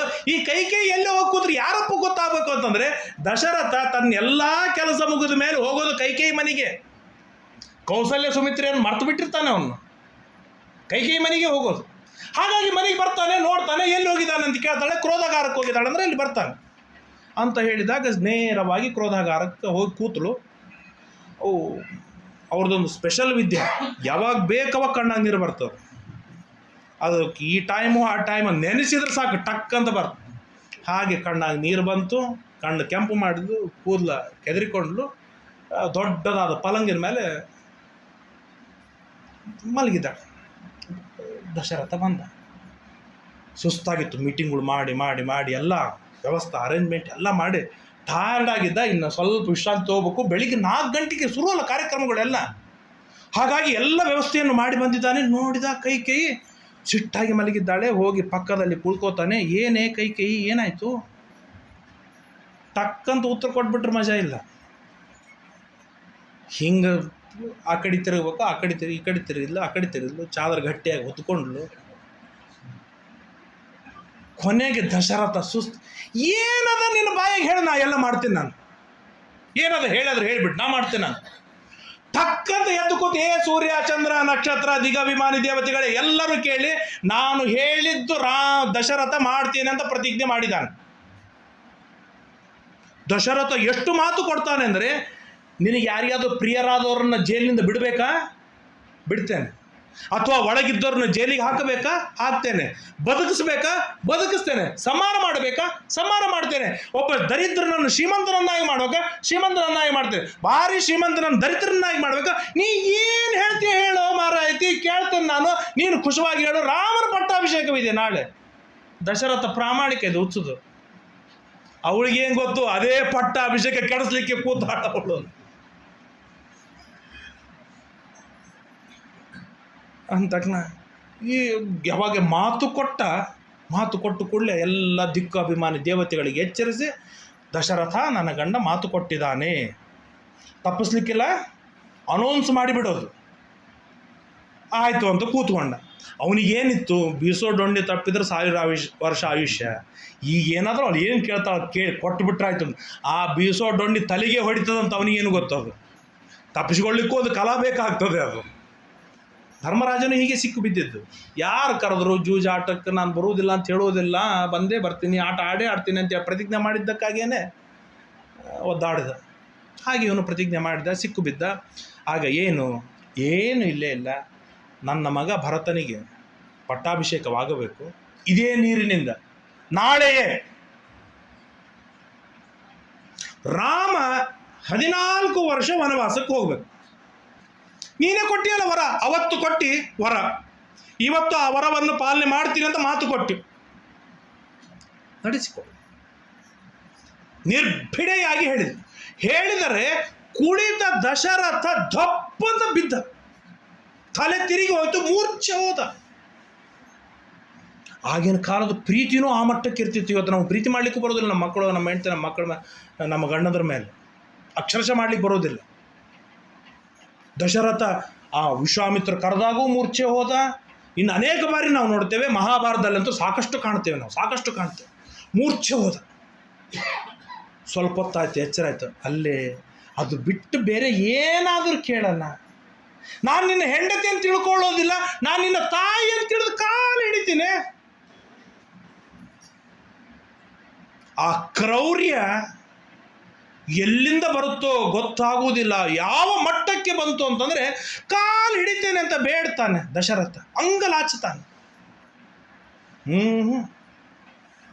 ಆಗಬೇಕಂದ್ರೆ ಆಗ್ಬೇಕು, ನನ್ನ ಕೆಲಸ ಆಗಬೇಕಂದ್ರೆ ಆಗ್ಬೇಕು, ಅಷ್ಟೇ, ಬೇರೆ ಆಪ್ಷನ್ನೇ ಇಲ್ಲ ಇದ್ರೊಳಗೆ. ಹಠ ಹಿಡಿತಾಳೆ. ರಾಮಾಯಣ ಸಾಕಷ್ಟು ವರ್ಣನೆಯನ್ನು ಮಾಡ್ತಾರೆ. ಭಾಳ ಬೇಡಿಕೊಳ್ತಾನೆ. ಅಂದರೆ ಓದುವಾಗ ನಮಗೆ ಕಣ್ಣೀರು ಬರುತ್ತೆ. ಪರಿಬೇಟಿಕೊ ಅಂದರೆ ಒಬ್ಬ ರಾಜನ ಅವಸ್ಥೆ ಇಲ್ಲಿಗೆ ಬಂತ ಅಂತ ಅನಿಸುತ್ತೆ. 60,000 ವರ್ಷ ಆಡಿದ ರಾಜನ ಅವಸ್ಥೆ ಇಲ್ಲಿಗೆ ಬಂತ ಅಂತ ಅನಿಸುತ್ತೆ. ಅಷ್ಟು ಬೇಡಿಕೊಳ್ತಾನೆ. ಏನೂ ಅಳಗಾಡುವುದಿಲ್ಲ, ಯಾವ ಬಿಡಿ ಗಾಸಿನ ಕಿಮ್ಮತ್ತು ಕೊಡುವುದಿಲ್ಲ, ಅವಳು ಕರುಣೆ ಬರುವುದಿಲ್ಲ. ಅಷ್ಟರೊಳಗೆ ಸೈನಿಕರನ್ನು ಕರೀತಾಳೆ. ಹೋಗಿ, ಇದು ಎಲ್ಲಿವರೆಗೆ ಅಂದರೆ ರಾತ್ರಿ 10ರಿಂದ ಬೆಳಿಗ್ಗೆ 2 ತನಕ ಇದು ಗದ್ದಲವಾಗಿದೆ. ಬೇಡ ಅನ್ನುವಂಥವನು, ಇಲ್ಲ ಅಂತ ಇವಳು ಮೂರ್ಛೆ ಹೋಗ್ತಾನೆ ಹೇಳ್ತಾನೆ, 5-6 ಬಾರಿ ಆಗುತ್ತೆ. 2-2:30 ಸುಮಾರಿಗೆ ಹೋಗಿ ರಾಮನನ್ನು ಕರೆದುಕೊಂಡು ಬಾ ಅಂತ ಕೊಟ್ಟು ಕಳ್ತಾನೆ. ಅಪ್ಪ ಕರಿತಾ ಇದ್ದಾನೆ ಬರಬೇಕಂತ ಅಂತ ಹೇಳಿ. ರಾಮ ಅದೇ ಎದ್ದಿದ್ದಾನೆ. ಎದ್ದು ಸ್ನಾನವಾಗಿದೆ, ಕೌಸಲ್ಯಗೆ ನಮಸ್ಕಾರ ಮಾಡಿದ್ದಾನೆ, ಸೀತೆ ತಯಾರಾಗಿದ್ದಾಳೆ. ಇನ್ನು ಪುಣ್ಯವಾಚನಾದಿ ಕರ್ಮಗಳ ಪ್ರಾರಂಭವಾಗಬೇಕು. ವಸಿಷ್ಠರು ಗಡಿಬಿಡಿಯಿಂದ ಓಡಿ ಬರ್ತಾ ಇದ್ದಾರೆ. ಎಲ್ಲ ದೇಶದ ನದಿಗಳ ನೀರನ್ನೆಲ್ಲ ತುಂಬಿ ಹಿಂಗೆ 1000 ಕಲಶದೊಳಗೆ ಇಟ್ಟಿದ್ದಾರೆ. ಅವನು ಸುಮಂತ್ರ, ಅವನಿಗೆ ಯಾಕೋ ಸ್ವಲ್ಪ ಸಂಶಯ ಬಂತು. ಮಂತ್ರಿ ಅಲ್ಲ, ಪ್ರಚಂಡ ಬುದ್ಧಿವಂತ ಸುಮಂತ್ರ, ಭಾರಿ ಬುದ್ಧಿವಂತ ಸುಮಂತ್ರ. 3 ಗಂಟೆ ಆಯಿತು, ಮಹಾರಾಜ ಯಾಕೆ ಇನ್ನೂ ಎದ್ದಿಲ್ಲ? ಸೈನಿಕನ ಕರೆದಿಲ್ಲ, ಸುಮಂತ್ರ ವಿಚಾರ ಮಾಡ್ತಾ ಇದ್ದ. 3 ಗಂಟೆ ಆಯಿತು, ದಶರಥ ರಾಜ ಇನ್ನೂ ಯಾಕೆ ಎದ್ದಿಲ್ಲ, ಎಬ್ಬಿಸ್ಬೇಕಲ್ಲ ಅಂತ ಹೋಗಿ ಎಬ್ಬಿಸೋದಕ್ಕಾಗಿ ಬಂದು ನಿಂತ ಸುಮಂತ್ರ. ಕೈ ಕರೆದ್ಲು. ಸುಮಂತ್ರ ಒಳಗೆ ಹೋದ. ಸುಮಂತ್ರ, ದಶರಥ ಮಹಾರಾಜ ರಾಮನನ್ನು ಕರೀತಾ ಇದ್ದಾನೆ, ಈಗಿಂದೀಗಲೇ ಬರಬೇಕಂತ ಹೇಳು. ಅಲ್ಲಿ ಮೊಹಲ್ ನೋಡಿದ, ಅವನಿಗೆ ಗೊತ್ತಾಯ್ತು ಇದು ದಶರಥನ ಮಾತಲ್ಲ. ಸುಮಂತ್ರ ಹಾಗೇ ನಿಂತ. ಯಾಕೆಂದರೆ ಹಿರಿಯರು ಇದ್ದಾಗ ಹಿರಿಯರು ಆಜ್ಞೆ ಮಾಡಬೇಕು, ಸಣ್ಣವರು ಆಜ್ಞೆ ಕೇಳೋದಲ್ಲ. ಹಾಗಾಗಿ ದಶರಥ ಹೇಳಿ ನಾ ಕೇಳ್ತೇನೆ. ನಾನು ದಶರಥ ಹೇಳಲಿಕ್ಕೆ ತಯಾರಿಲ್ಲ. ದಶರಥ ಹೇಳಿ ಅಂತ ಕಾದು ನಿಂತ. ಸುಮಂತ್ರ ಜೋರು ಮಾಡ್ತಾಳೆ. ದಶರಥ ಮಾತನಾಡ್ತಾ ಇಲ್ಲ, ಸ್ವಲ್ಪ ಮೌನದಲ್ಲಿದ್ದಾನೆ, ಹೋಗಿ ಕರೆದುಕೊಂಡು ಬಾ ರಾಮನಿಗೆ. ಸುಮಂತ್ರ ಓಡಿದ. ಹೊರಗೆಲ್ಲ 1000 ಜನ ನಿಂತಿದ್ದಾರೆ. ಅದರ ಮಧ್ಯದೊಳಗೆ ಸುಮಂತ್ರ ಎಲ್ಲರೂ ಸರಸ್ತಾ ಓಡಿ ಹೋಗಿ ರಾಮನಿಗೆ ಸುದ್ದಿ ಮುಟ್ಟಿಸಿದ. ರಾಮ ಅಂತ ದಶರಥ ಕರಿತಾ ಇದ್ದಾನೆ, ಮಹಾರಾಜ ಬರಬೇಕು. ರಾಮನಿಗೆ ಹಿಗ್ಗು. ಕೌಸಲ್ಯಗೆ ಹೇಳ್ತಾನೆ, ಅಮ್ಮ ಈಗ ಮುಂದೆ ಪಟ್ಟಾಭಿಷೇಕ ಹೇಗೆ ಮಾಡಬೇಕು ಅಂತ ಅಪ್ಪ ಅಮ್ಮ ಇಬ್ಬರು ಕೂಡಿ ಮೀಟಿಂಗ್ ಮಾಡ್ತಾ ಇದ್ದಾರೆ. ಅಲ್ಲಿ ಅವರೇನೋ ಜಡ್ಜ್ಮೆಂಟ್ ತೆಗೆದುಕೊಂಡಿದ್ದಾರೆ, ಅದು ನನಗೆ ಹಿತ ಹೇಳಬೇಕಂತ ಬಯಸಿದ್ದಾರೆ. ಅಮ್ಮ ನಾನು ಸ್ವಲ್ಪ ಹೋಗಿ ಬರಲ್ಲ, ಯಾಕೆಂದರೆ ನಿನ್ನೆ ಕೈ ಅಮ್ಮಗೆ ಭೇಟಿ ಆಗಬೇಕಾಯ್ತು, ಚಿಕ್ಕಮ್ಮಗ ನಿನ್ನೆ ಭೇಟಿಯಾಗಿಲ್ಲ, ಅದಕ್ಕಾಗಿ ನಾನು ಹೋಗಿ ಬರ್ತೇನೆ ಅಂತ ಹೇಳಿ ರಾಮ ಹೊರಟ. ಸುಮಂತ್ರನ ಮಾರಿ ನೋಡಿದ ಲಕ್ಷ್ಮಣ ರಾಮನಿಂದ ಬೆನ್ನತ್ತಿದ. ಯಾಕೆ ಸುಮಂತ್ರನ ಮಾರಿಯೊಳಗೆ ಏನೋ ಟೆನ್ಷನ್ ಇತ್ತು, ದುಗುಡಿತ್ತು. ಯಾಕೆಂದ್ರೆ ಅವನು ಒಳಗೆ ಏನು ಸಿಚುವೇಶನ್ ಅದನ್ನು ಅವನು ಕಂಡಿದ್ದ. ಅವನು ಮಾರಿ ನೋಡಿದ್ದ. ಆದರೆ ರಾಮನ ಪಾಸಿಟಿವಿಟಿ ಹೇಗಿದೆ ನೋಡಿ, ಭಾರಿ ಅದ್ಭುತವಾದದ್ದು. ರಾಮನ ಹಿಂದೆ ಲಕ್ಷ್ಮಣ ಹೊರಟ. ಹೋಗ್ತಾ ಇರುವಾಗ ರಾಮನ ಹಿಗ್ಗು ಸಂತೋಷದಿಂದ ಆ ಎಲ್ಲ ಕಲಶಗಳನ್ನಿಟ್ಟಿದ್ದಾರೆ. ಕಲಶಕ್ಕೆ ಪ್ರದಕ್ಷಿಣೆ ಹಾಕ್ತಾ ಇದ್ದಾನೆ. ಯಾಕೆ ಬಲಕ್ಕೆ ಹಾಕಿ ಹೋಗಬೇಕು. ಆಗ ಎಲ್ಲರೂ ಛತ್ರ ಚಾಮರಗಳನ್ನೆಲ್ಲ ರಾಮನಿಗೆ ಹಿಡಿದುಕೊಂಡು ಬಂದಿದ್ದಾರೆ. ನೇರವಾಗಿ ಹೋದ, ಅವ್ರನ್ನೆಲ್ಲರನ್ನ ನಿಲ್ಲಿಸಿದ.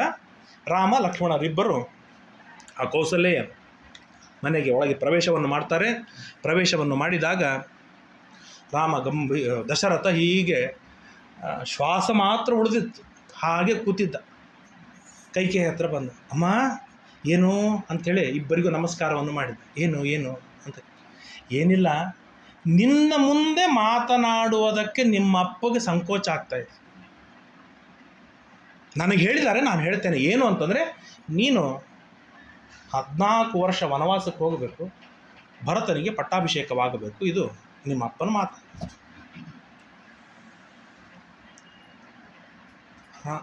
ರಾಮ ಹಾಗೆ ಇದ್ದ, ಕಾಮಾಗಿದ್ದ ರಾಮ. ಅಪ್ಪನ ಮಾರಿ ನೋಡಿದ. ಅಪ್ಪ ಹೇಳಲಿ ಅಂತ. ಈ ಸತ್ಯ ಈಗ ನಮ್ಮಂಥವ್ರು ಇದ್ದಂದ್ರೆ ದಶರಥನ ಜಾಗಕ್ಕೆ ನಾವೇನಾದ್ರೂ ಇದ್ದೇಂದ್ರೆ ಹೋಗ ಆಚೆ ನಮ್ಗೆ ಯಾವ ಸತ್ಯ ಪ್ರತಿಜ್ಞೆ ಯಾವುದು ಬೇಕೇ ಆಗಿಲ್ಲ ನಮಗೆ, ನಾನು ಮಾತೇ ಕೊಟ್ಟಿಲ್ಲ ಅಂತ ಹೇಳಿ ಅವನು ಕೌಸಲ್ಯನ ಕೈಕೇಯನ್ನು ಪಕ್ಕದಲ್ಲಿ ಸರಿಸಿ ಹಾಕಿ ಬಿಡ್ತಿತ್ತು. ಇವನು ಕೊಟ್ಟ ಮಾತಿಗೆ ಸಿಕ್ಕು ಬಿದ್ದು ಬಿಟ್ಟಿದ್ದಾನಲ್ಲ, ಇವನು ಮಾತಾಡಲಿಕ್ಕೆ ತಯಾರಿಲ್ಲ. ಅಪ್ಪ ನೀನು ಮಾತಾಡು ಅಂತಾನೆ, ಅಪ್ಪ ಮಾತಾಡೋಲ್ಲ. ಕೈಕೆ ಹೇಳ್ತಾ ಇದ್ದಾಳೆ ಅಪ್ಪ ಮಾತಾಡೋದಿಲ್ಲ ಅಂತ. ನೀನು ವನಕ್ಕೆ ಹೋದ್ಮೇಲೆ ಅಪ್ಪ ಹೇಳ್ತಾನೆ ಈಗ ನೀವು ವನಕ್ಕೆ ಹೊರಡ್ಬೇಕಂತ. ಲಕ್ಷ್ಮಣ ಇವತ್ತಿನ ತಮ್ಮಂದ್ರು ಮುಂದೆ ಬಂದು ಮಾತಾಡ್ತಾರೆ. ರಾಮ ಇದ್ದಾಗ ಲಕ್ಷ್ಮಣ ಏನೂ ಮಾತಾಡುವಾಗಿಲ್ಲ, ಅವನು ದೂರದಲ್ಲಿ ನಿಂತಿದ್ದಾನೆ, ಸುಮ್ಮ ಪ್ರೇಕ್ಷಕನಾಗಿ ನಿಂತಿದ್ದಾನೆ, ಮೂಕ ಪ್ರೇಕ್ಷಕ. ಯಾಕಂದ್ರೆ ನಾನು ಮಾತನಾಡಿದರೆ ಇದು ರಾಮನಿಗೆ ಒಪ್ಪಿಗೆ ಹೌದೋ ಅಲ್ಲೋ? ಒಪ್ಪಿಗೆ ಇಲ್ಲ ಅಂತಾದರೆ ನಾನು ಅಣ್ಣನ ಮಾತು ಮೀರಿದ ಹಾಗೆ ನನಗೆ ಅನರ್ಥವಾಗುತ್ತೆ. ಯಾಕೆ ನಾನು ಅನರ್ಥಕ್ಕೆ ಗುರಿಯಾಗಲಿ? ಅವನು ಒಪ್ಪಿಗೆ ನೋಡ್ಕೊಂಡು ಮಾತಾಡೋಣ ಅಂತ ಹೇಳಿ ಲಕ್ಷ್ಮಣ ಶಾಂತವಾಗಿ ನಿಂತಿದ್ದಾನೆ, ಹಿಂದೆ ನೋಡ್ತಾ ಇದ್ದಾನೆ ಏನಾಗ್ತಾ ಇದೆ ಅಂತ. ಆಯಿತು ಅಂದ ರಾಮ. ಅಷ್ಟೇ ಹೌದಿಲ್ಲ, ಅಪ್ಪ ಹೇಳಿದ್ದು ಇಷ್ಟೇ ಹೌದಿಲ್ಲ? ಆಯ್ತು ನಾನು ಹೊರಡ್ತೇನೆ ಅಂದರೆ ಹೊರಡ್ತೇನೆ. ಆದರೆ 1-2 ನಿಮಿಷ ನಾನು ಕೌಸಲ್ಯಗೆ ಸೀತೆಗೆ ಸ್ವಲ್ಪ ಹೇಳಿ ಬರ್ತೇನೆ, ನಾನು ಹೊರಡ್ತೇನೆ. ಆಯ್ತು ಅಪ್ಪನಿಗಾಗಿ ಅಂತ ಹೇಳಿದ. ರಾಮ ಹೊರಗೆ ಬಂದ ಸೀದಾ. ರಾಮ ಹೊರಗೆ ಬಂದರೆ ಹೊರಗಿನ ಜನರಿಗೆ ಏನೂ ಗೊತ್ತಿಲ್ಲ, ಎಲ್ಲರೂ ರಾಮನಿಗೆ ಜಯಕಾರ ಹಾಕ್ತಾ ಇದ್ದಾರೆ. ಕೈ ಮಾಡಿದ ರಾಮ ಶಾಂತ, ಛತ್ರ ಚಾಮರ ಹಿಡಿದ್ರು, ಬೇಡ ಅಂತ. ಇದು ನಾನು ಯುವರಾಜನ ಆಗ್ತಿದ್ರೆ ನನಗೆ ಅದು ಬೇಡ ಅಂತಂದ. ಅವ್ರು ದೂರ ಸರಿದ್ರು, ಏನಾಗ್ತಾ ಇದೆ ಗೊತ್ತಾಯಿಲ್ಲ. ಆ ಕಲಶಗಳಿಗೆ ಪ್ರದಕ್ಷಿಣೆ ಹಾಕ್ತಾ ಬಂದ. ಅಂದರೆ ಏನೂ ಟೆನ್ಷನ್ ಇಲ್ಲ, ಏನೂ ಉದ್ವಿಗ್ನತೆ ಇಲ್ಲ. ಮುಂದಿನ ಕ್ಷಣಕ್ಕೆ ರೀ ಈಗ 4 ಗಂಟೆ ಆಗಿದೆ, 6ಕ್ಕೆ ಪಟ್ಟಾಭಿಷೇಕ, 4 ಗಂಟೆಗೆ ಹೇಳ್ತಾ ಇದ್ರೆ ನೀವು ವನಕ್ಕೆ ಹೋಗು ಅಂತೇಳಿ. ಈಗಿನ ಹುಡುಗರಿಗೆ ಸಾಯಂಕಾಲ 5ಕ್ಕೆ ಮಾಲಿಗೆ ಹೋಗೋಣ ಅಂತ ಹೇಳಿರ್ತಾರೆ, ಅಪ್ಪ 4ವರೆಗೆ ಕ್ಯಾನ್ಸಲ್ ಮಾಡಲಿ, ಹೆಂಗಿರ್ತದೆ ಅಪ್ಪನ ಅವಸ್ಥೆ?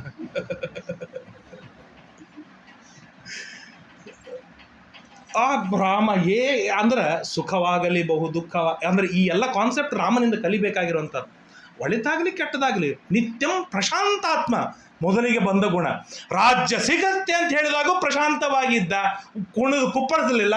ರಾಜ್ಯ ಇಲ್ಲ ಅಂತ ಹೇಳಿದಾಗಲೂ ಅಷ್ಟೇ ಪ್ರಶಾಂತವಾಗಿ ಇದ್ದ ರಾಮ.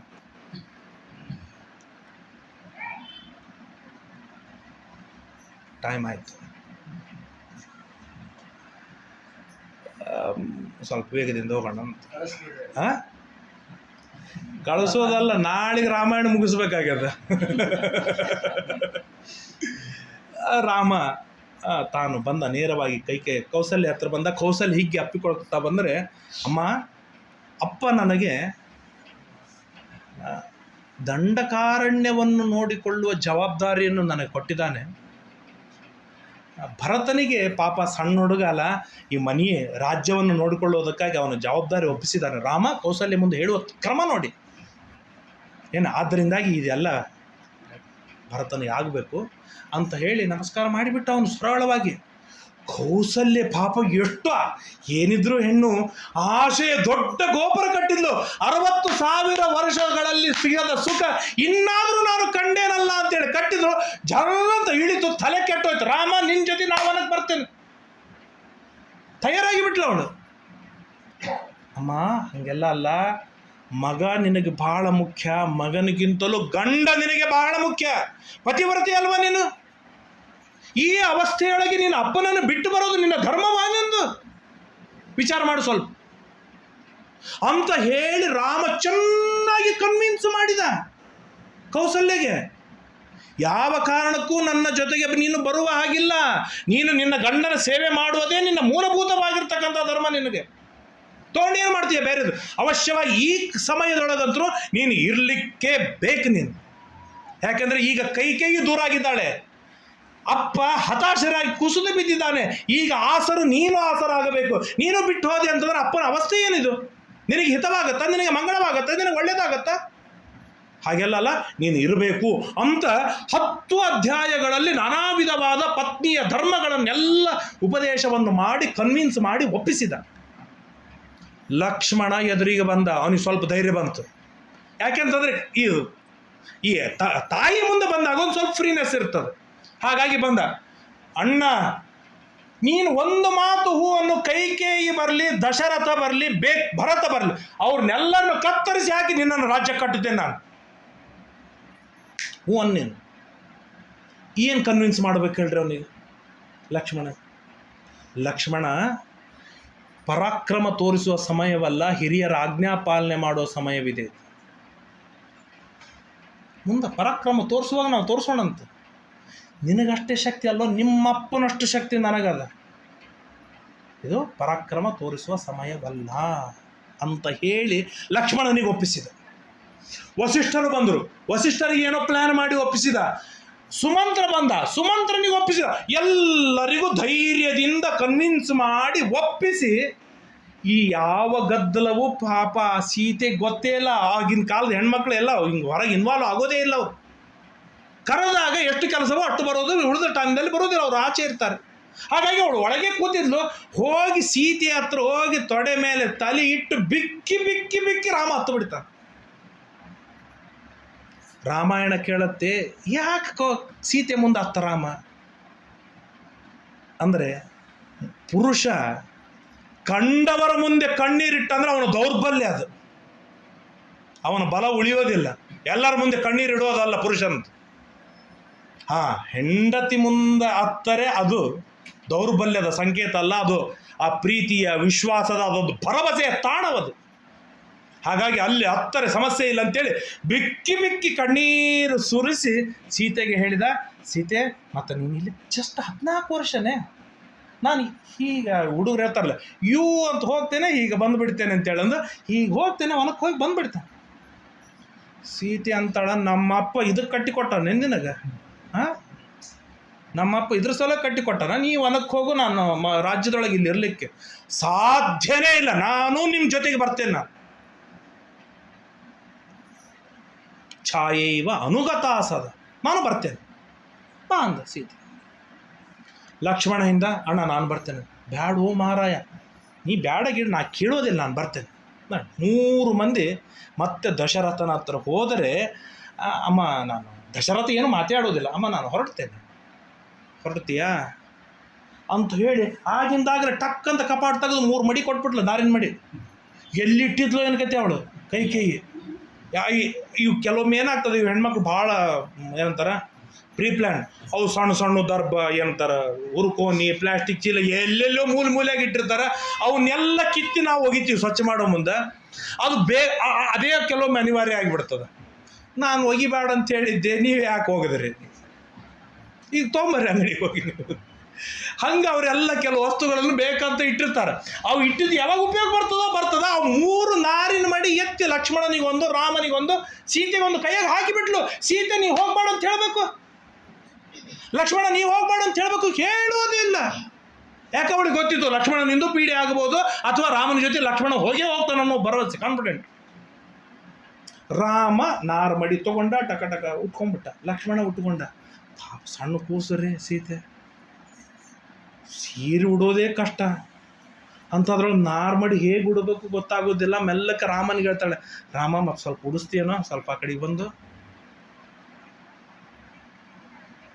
ಜನಕರಾಜನ ಮಗಳು, ದಶರಥ ರಾಜನ ಸೊಸಿ, ರಾಮನ ಮಡದಿ, ಏನು ವೈಭವ ಊಹೆ ಮಾಡಿ.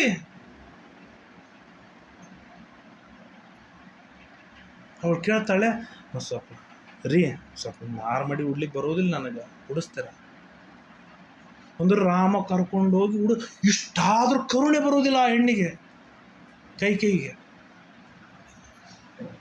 ಅಂದರೆ ಆ ಕಲಿ ದೈತ್ಯ ಯಾವ ಮಟ್ಟಕ್ಕೆ ತಳ ಊರಿ ಕೂತಿರ್ತಾನೆ ಊಹೆ ಮಾಡ್ಲಿಕ್ಕೆ ಸಾಧ್ಯವಿಲ್ಲ. ಗಟ್ಟಿಯಾಗಿ ತಳ ಊರಿ ಬಿಟ್ಟಿರ್ತಾನೆ. ಆಯಿತು ಹೊರಡಬೇಕು ಅಂತ ಹೇಳು ದಶರಥನಿಗೆ. ದಶರಥ ಮತ್ತೆ ಮೂರ್ಛೆ ಹೋಗ್ತಾನೆ, ಹೇಳ್ತಾನೆ. ಒಮ್ಮೆ ಹೇಳ್ತಾನೆ, ಇವತ್ತು ಬ್ಯಾಡೆ ಕೈಕೇಯಿ, ನಾಳೆ ಹೋಗಲಿ. ಅವನೇನು ನಾಳೆ ಅಂತ ಆಗ್ಬಿಟ್ರೆ ಇವತ್ತೇನಾದ್ರೂ ಮನಸ್ಸು ಚೇಂಜ್ ಆಗ್ಬೋದಲ್ಲ ಅಂತ ದಶರಥನ ಪ್ಲ್ಯಾನು. ಈಗ ಹೋಗ್ಬೇಕು ಅಷ್ಟೇ ಅಂತ ಈ ಒಂದು ಹಠ. ಕೊನೆಗೆ ಪ್ರದಕ್ಷಿಣೆ ಹಾಕ್ತಾರೆ, ನಮಸ್ಕಾರವನ್ನು ಮಾಡ್ತಾನೆ. ಅವನೇನು ಅನುಮತಿ ಕೊಡೋದಿಲ್ಲ, ಹೋಗ್ರಿ ಅಂತೂ ಹೇಳೋದಿಲ್ಲ. ಅಂದರೆ ಅಪ್ಪ ನೇರವಾಗಿ ಆಜ್ಞೆ ಮಾಡಿದಾಗ ಪಿತೃ ಆಜ್ಞಾ ಪರಿಪಾಲಕ ಓಕೆ, ಅಪ್ಪ ಆಜ್ಞೆ ಮಾಡೇ ಇಲ್ಲ. ಅಪ್ಪನ ಆಜ್ಞೆ ಅಂತ ಆ ಮಲತಾಯಿ ಹೇಳ್ತಾ ಇದ್ದಾಳೆ. ಆ ಮಲತಾಯಿ ಎಷ್ಟು ಕೊಂಕಿದ್ದಾಳೆ ರಾಮನಿಗೆ ಗೊತ್ತು. ಅದಕ್ಕಾಗಿ ರಾಮ ಚೆನ್ನಾಗಿ ಸೇವೆ ಮಾಡಿ ಮೇಂಟೈನ್ ಮಾಡಿದ್ದ.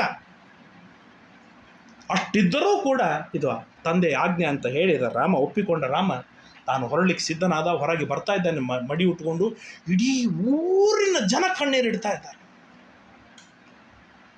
ದಶರಥ ಮೇಲೆ ಬಂದು ನಿಂತಾನೆ, ನೋಡ್ತಾ ಇದ್ದಾನೆ. ರಾಮ ಅವ್ನು ದಶರಥಂದೇನು, ಕೈ ನಿನ್ನ ಮಾತು ನಾ ಹೋಗುದಿಲ್ಲ ರಾಜ್ಯಕ್ಕೆ, ಅವನಕ್ಕೆ ನಾ ಹೋಗುದಿಲ್ಲ ಅಂತ ಹೇಳ್ಬೋದಲ್ಲ. ಅಂತಾದ್ರೂ ಕಾಯ್ತಾ ಕೂತಿದ್ದಾನೆ ಅವನು, ನನ್ನ ಮಗ ಬಾಯಿ ಬಿಟ್ಟು ಹೇಳ್ತಾನೇನೋ ಅಂತೇಳಿ. ಇವನು ಅಷ್ಟು ಸಾಚ ಅಂತಂದರೆ ಸಾಚಾ ಥರದ ಪರಮಾವಧಿ ರಾಮ. ಅವನು ರಥ ಏರಿದ. ಸುಮಂತ್ರ ರಥ ಹೋಗ್ತಾ ಇದ್ದ, ರಥ ಮುಂದೆ ಹೋಗ್ತಾ ಇದೆ, ನೋಡ್ತಾ ಇದ್ದಾನೆ. ಅಂಥದ್ರೊಳಗೆ ನಮ್ಮಂಥ ಒಬ್ಬ ಬ್ರಾಹ್ಮಣ ಓಡಿ ಬಂದ ರಾಮನ ಹತ್ರ.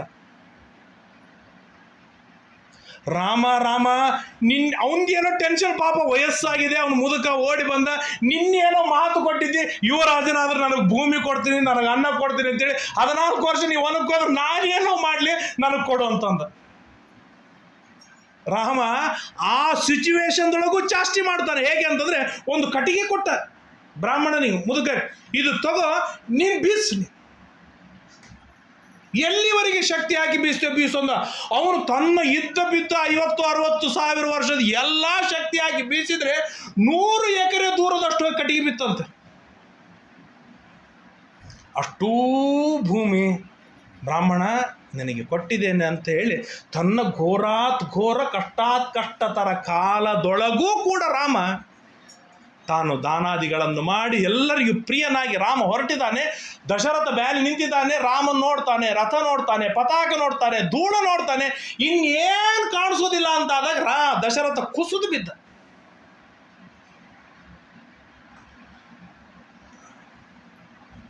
ಹಾಳಾದ ಮೇಲೆ ಬುದ್ಧಿ ಬರ್ತದಂತಾರಲ್ಲ ಹಾಗೆ ಕೈಕೇಯಿ ಹತ್ತಿರ ಬಂದರೆ ಜಾಡಿಸಿ ಒದಿತಾನೆ ಕೈಕೇಯಿಯನ್ನು.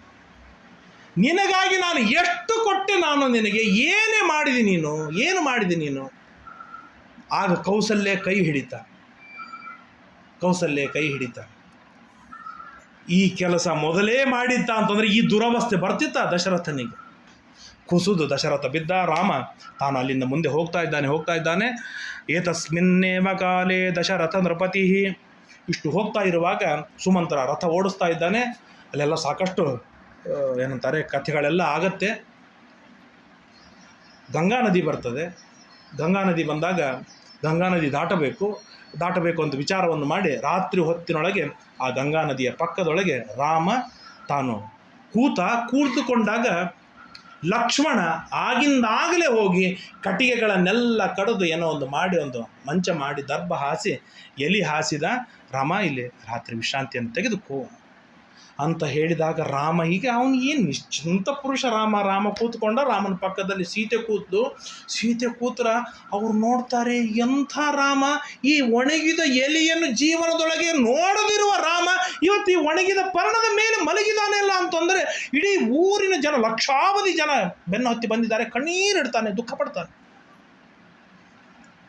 ಬೆಳಗಿನ ಜಾವ 3 ಗಂಟೆ ಆಗಿದೆ. ಸುಮಂತ್ರನ ಎಬ್ಬಿಸಿದ. ಸುಮಂತ್ರ ಹೇಳು, ಲಕ್ಷ್ಮಣ ಹೇಳು ಅಂತ. ಯಾಕೆ, ಏನು, ನಾವು ಈಗ ಬೆಳಿಗ್ಗೆ ಎಲ್ಲರೂ ಎದ್ದ ಮೇಲೆ ಹೊರಟ್ರೆ ಇವರೆಲ್ಲರೂ ನಮ್ಮಿಂದ ಬರ್ತಾರೆ, ಹಾಗಾಗೋದು ಬೇಡ, ಎಲ್ಲರೂ ಹೇಳುವುದರೊಳಗೆ ನಾವು ಇಲ್ಲಿ ಇರುವ ಹಾಗಿಲ್ಲ ಅಂತ ಹೇಳಿ ರಾತ್ರಿ 2:30-3 ಗಂಟೆಗೇನೆ ರಥ ಓಡಿಸಿಕೊಂಡು ಹೋಗಿಬಿಟ್ಟ ರಾಮ. ಇಷ್ಟು ಹೋಗ್ತಾ ಇರುವಾಗ ಅಲ್ಲಿ ಗುಹ ಬರ್ತಾನೆ. ಬಂದು ಅವನು ಕಟ್ಟಿಗೆಯನ್ನು ಜೋಡಿಸಿ ಗಂಗಾ ನದಿ ದಾಟುವುದಕ್ಕಾಗಿ ಒಂದು ವ್ಯವಸ್ಥೆಯನ್ನು ಮಾಡ್ತಾನೆ. ಆಗ ಸುಮಂತ್ರನಿಗೆ ಹೇಳ್ತಾನೆ, ಸುಮಂತ್ರ ಅವನು ಹೇಳ್ತಾನೆ, ನಾನು ಬರ್ತೀನಿ ರಾಜ, ನಾನು ಬರ್ತೀನಿ ನಿನ್ನ ಜೊತೆಗೆ ರಾಮ, ಮತ್ತು ರಥ ಬೇಕು. ಅವನಿಗೇನೋ ಒಂದು ಹುರುಪು, ರಾಮನ ಜೊತೆ ನಾನು ಹೋಗ್ತೇನೆ ಅಂತೇಳಿ ಅಲ್ಲಿ ತನಕ ಬಂದ. ರಾಮ ಭಾಳ ಬುದ್ಧಿವಂತ. ಸುಮಂತ್ರ ನೀನೇನಾದರೂ ನನ್ನ ಜೊತೆಗೆ ಬಂದಿ ಅಂತಂದರೆ ದಶರಥ ವಿಚಾರ ಮಾಡ್ತಾನೆ, ಮಂತ್ರಿಯ ಜೊತೆಗೆ ಕುಳಿತುಕೊಂಡು ರಾಮ ಏನೋ ಪ್ಲ್ಯಾನ್ ಮಾಡಿದ್ದಾನೆ, ರಾಜ್ಯ ಕಟ್ಟಿಕೊಂಡು ನನ್ನ ಮೇಲೆ ದಾಳಿ ಮಾಡ್ತಾನೆ ಅಂತ ಭರತನ ತಲೆಯೊಳಗೆ ಬಂದೀತು, ದಶರಥನ ತಲೆಯೊಳಗೆ ಬಂದೀತು. ಹಾಗಾಗಬಾರ್ದು. ಆದ್ದರಿಂದಾಗಿ ನೀನು ಹೋದಿ ಅಂದರೆ ಅಪ್ಪ ಪ್ರಶಾಂತವಾಗಿ ಮಲಗ್ತಾನೆ, ಊಟ ಮಾಡ್ತಾನೆ. ಆದ್ದರಿಂದ ಈಗ ನೀನು ಹೊರಡು ಅಂತ ಹೇಳಿ ಸುಮಂತ್ರನನ್ನು ಕೊಟ್ಟು ಕಳಿಸಿ ರಾಮ, ಲಕ್ಷ್ಮಣ ಮತ್ತು ಸೀತೆಯರು ಮುಂದೆ ಹೋಗ್ತಾ ಅಲ್ಲಿ ಭರದ್ವಾಜ ಋಷಿಗಳ ಆಶ್ರಮಕ್ಕೆ ಹೋಗ್ತಾರೆ. ಆಶ್ರಮದಿಂದ ಮುಂದೆ ಚಿತ್ರಕೂಟ ಭರದ್ವಾಜ ಋಷಿಗಳು ಹೇಳ್ತಾರೆ, ಇಲ್ಲೇ ಚಿತ್ರಕೂಟ ಪರ್ವತವಿದೆ, ಆ ಚಿತ್ರಕೂಟ ಪರ್ವತಕ್ಕೆ ಹೋದಿ ಅಂತಂದರೆ ಅಲ್ಲಿ ಸುಖವಾಗಿ ನೀನು ಅನೇಕ ದಿನಗಳವರೆಗೆ ಇರಬಹುದು ಅಂತ ಹೇಳಿದಾಗ ಚಿತ್ರಕೂಟದೊಳಗೆ ಒಂದು ಪರ್ಣ ಕುಟೀರವನ್ನು ಲಕ್ಷ್ಮಣ ನಿರ್ಮಾಣವನ್ನು ಮಾಡಿದರೆ ಎಷ್ಟು ಆಶ್ಚರ್ಯ ಅಂದರೆ ಆ ಪರ್ಣ ಕುಟೀರಕ್ಕೆ ವಾಸ್ತುಶಾಂತಿಯನ್ನು ಮಾಡಿ ರಾಮ ಪ್ರವೇಶವನ್ನು ಮಾಡ್ತಾರೆ. ಪ್ರವೇಶವನ್ನು ಮಾಡಿ ಆ ವನದೊಳಗೂ ಕೂಡ ರಾಮ ಅತ್ಯಂತ ಸುಖದಿಂದ ವೈಭವದಿಂದ ಜೀವನವನ್ನು ಮಾಡ್ತಾ ಇದ್ದ ಎಂಬುದಾಗಿ ತಿಳಿಸ್ತಾರೆ. ಹೀಗೆ ರಾಮ ವನದಲ್ಲಿ ಇದ್ದರು, ರಾಜ್ಯದಲ್ಲಿ ಇದ್ದರು, ರಾಜ್ಯದ ಪಟ್ಟಾಭಿಷೇಕ ಅಂತ ಸಿದ್ಧವಾದರು ಅಥವಾ ವನಕ್ಕೆ ಹೋಗಬೇಕಂತ ಸಿದ್ಧವಾದರೂ ಕೂಡ ರಾಮ ಗುಣವಂತ, ನಿತ್ಯಂ ಪ್ರಶಾಂತಾತ್ಮ, ಪ್ರಶಾಂತವಾಗಿಯೇ ರಾಮ ಇರ್ತಾನೆ. ಆದ್ದರಿಂದಾಗಿ ಆ ರಾಮನ ಅನುಗ್ರಹ ನಮ್ಮ ಮೇಲೆ ಆಯಿತು ಅಂತಾದರೆ ಎಂಥ ಪ್ರತಿಕೂಲ ವಾತಾವರಣಗಳು ಎದುರಾದರೂ ಕೂಡ ನಾವು ಸಾಧನೆಯನ್ನು ಮಾಡ್ತಾ ಸುಖವಾಗಿರ್ಬೋದು ಎನ್ನುವುದನ್ನು ಈ ಪ್ರಸಂಗದಲ್ಲಿ ತಿಳಿಸಿಕೊಡ್ತಾ ಇವತ್ತಿನ 4 ಮಾತುಗಳನ್ನು ಮುಕ್ತಾಯ ಮಾಡೋಣ. ಶ್ರೀಕೃಷ್ಣಾರ್ಪಣಮಸ್ತು. ಯಸ್ ಸರ್ವಗುಣ ಸಂಪೂರ್ಣ ಸರ್ವದೋಷ ವಿವರ್ಜಿತ ಪ್ರಿಯತಾಂ ಪ್ರೀತಯೇ ಬಾಲಂ ವಿಷ್ಣುರ್ಮೇ ಪರಮಸ್ಸಹೃತ ಅನೇನ ಭಾವಿ ಯತ್ ಪುಣ್ಯಂ ತದಾಪ್ನೋತು ಗುರುರ್ಮಮ. ಶ್ರೀಕೃಷ್ಣಾರ್ಪಣಮಸ್ತು.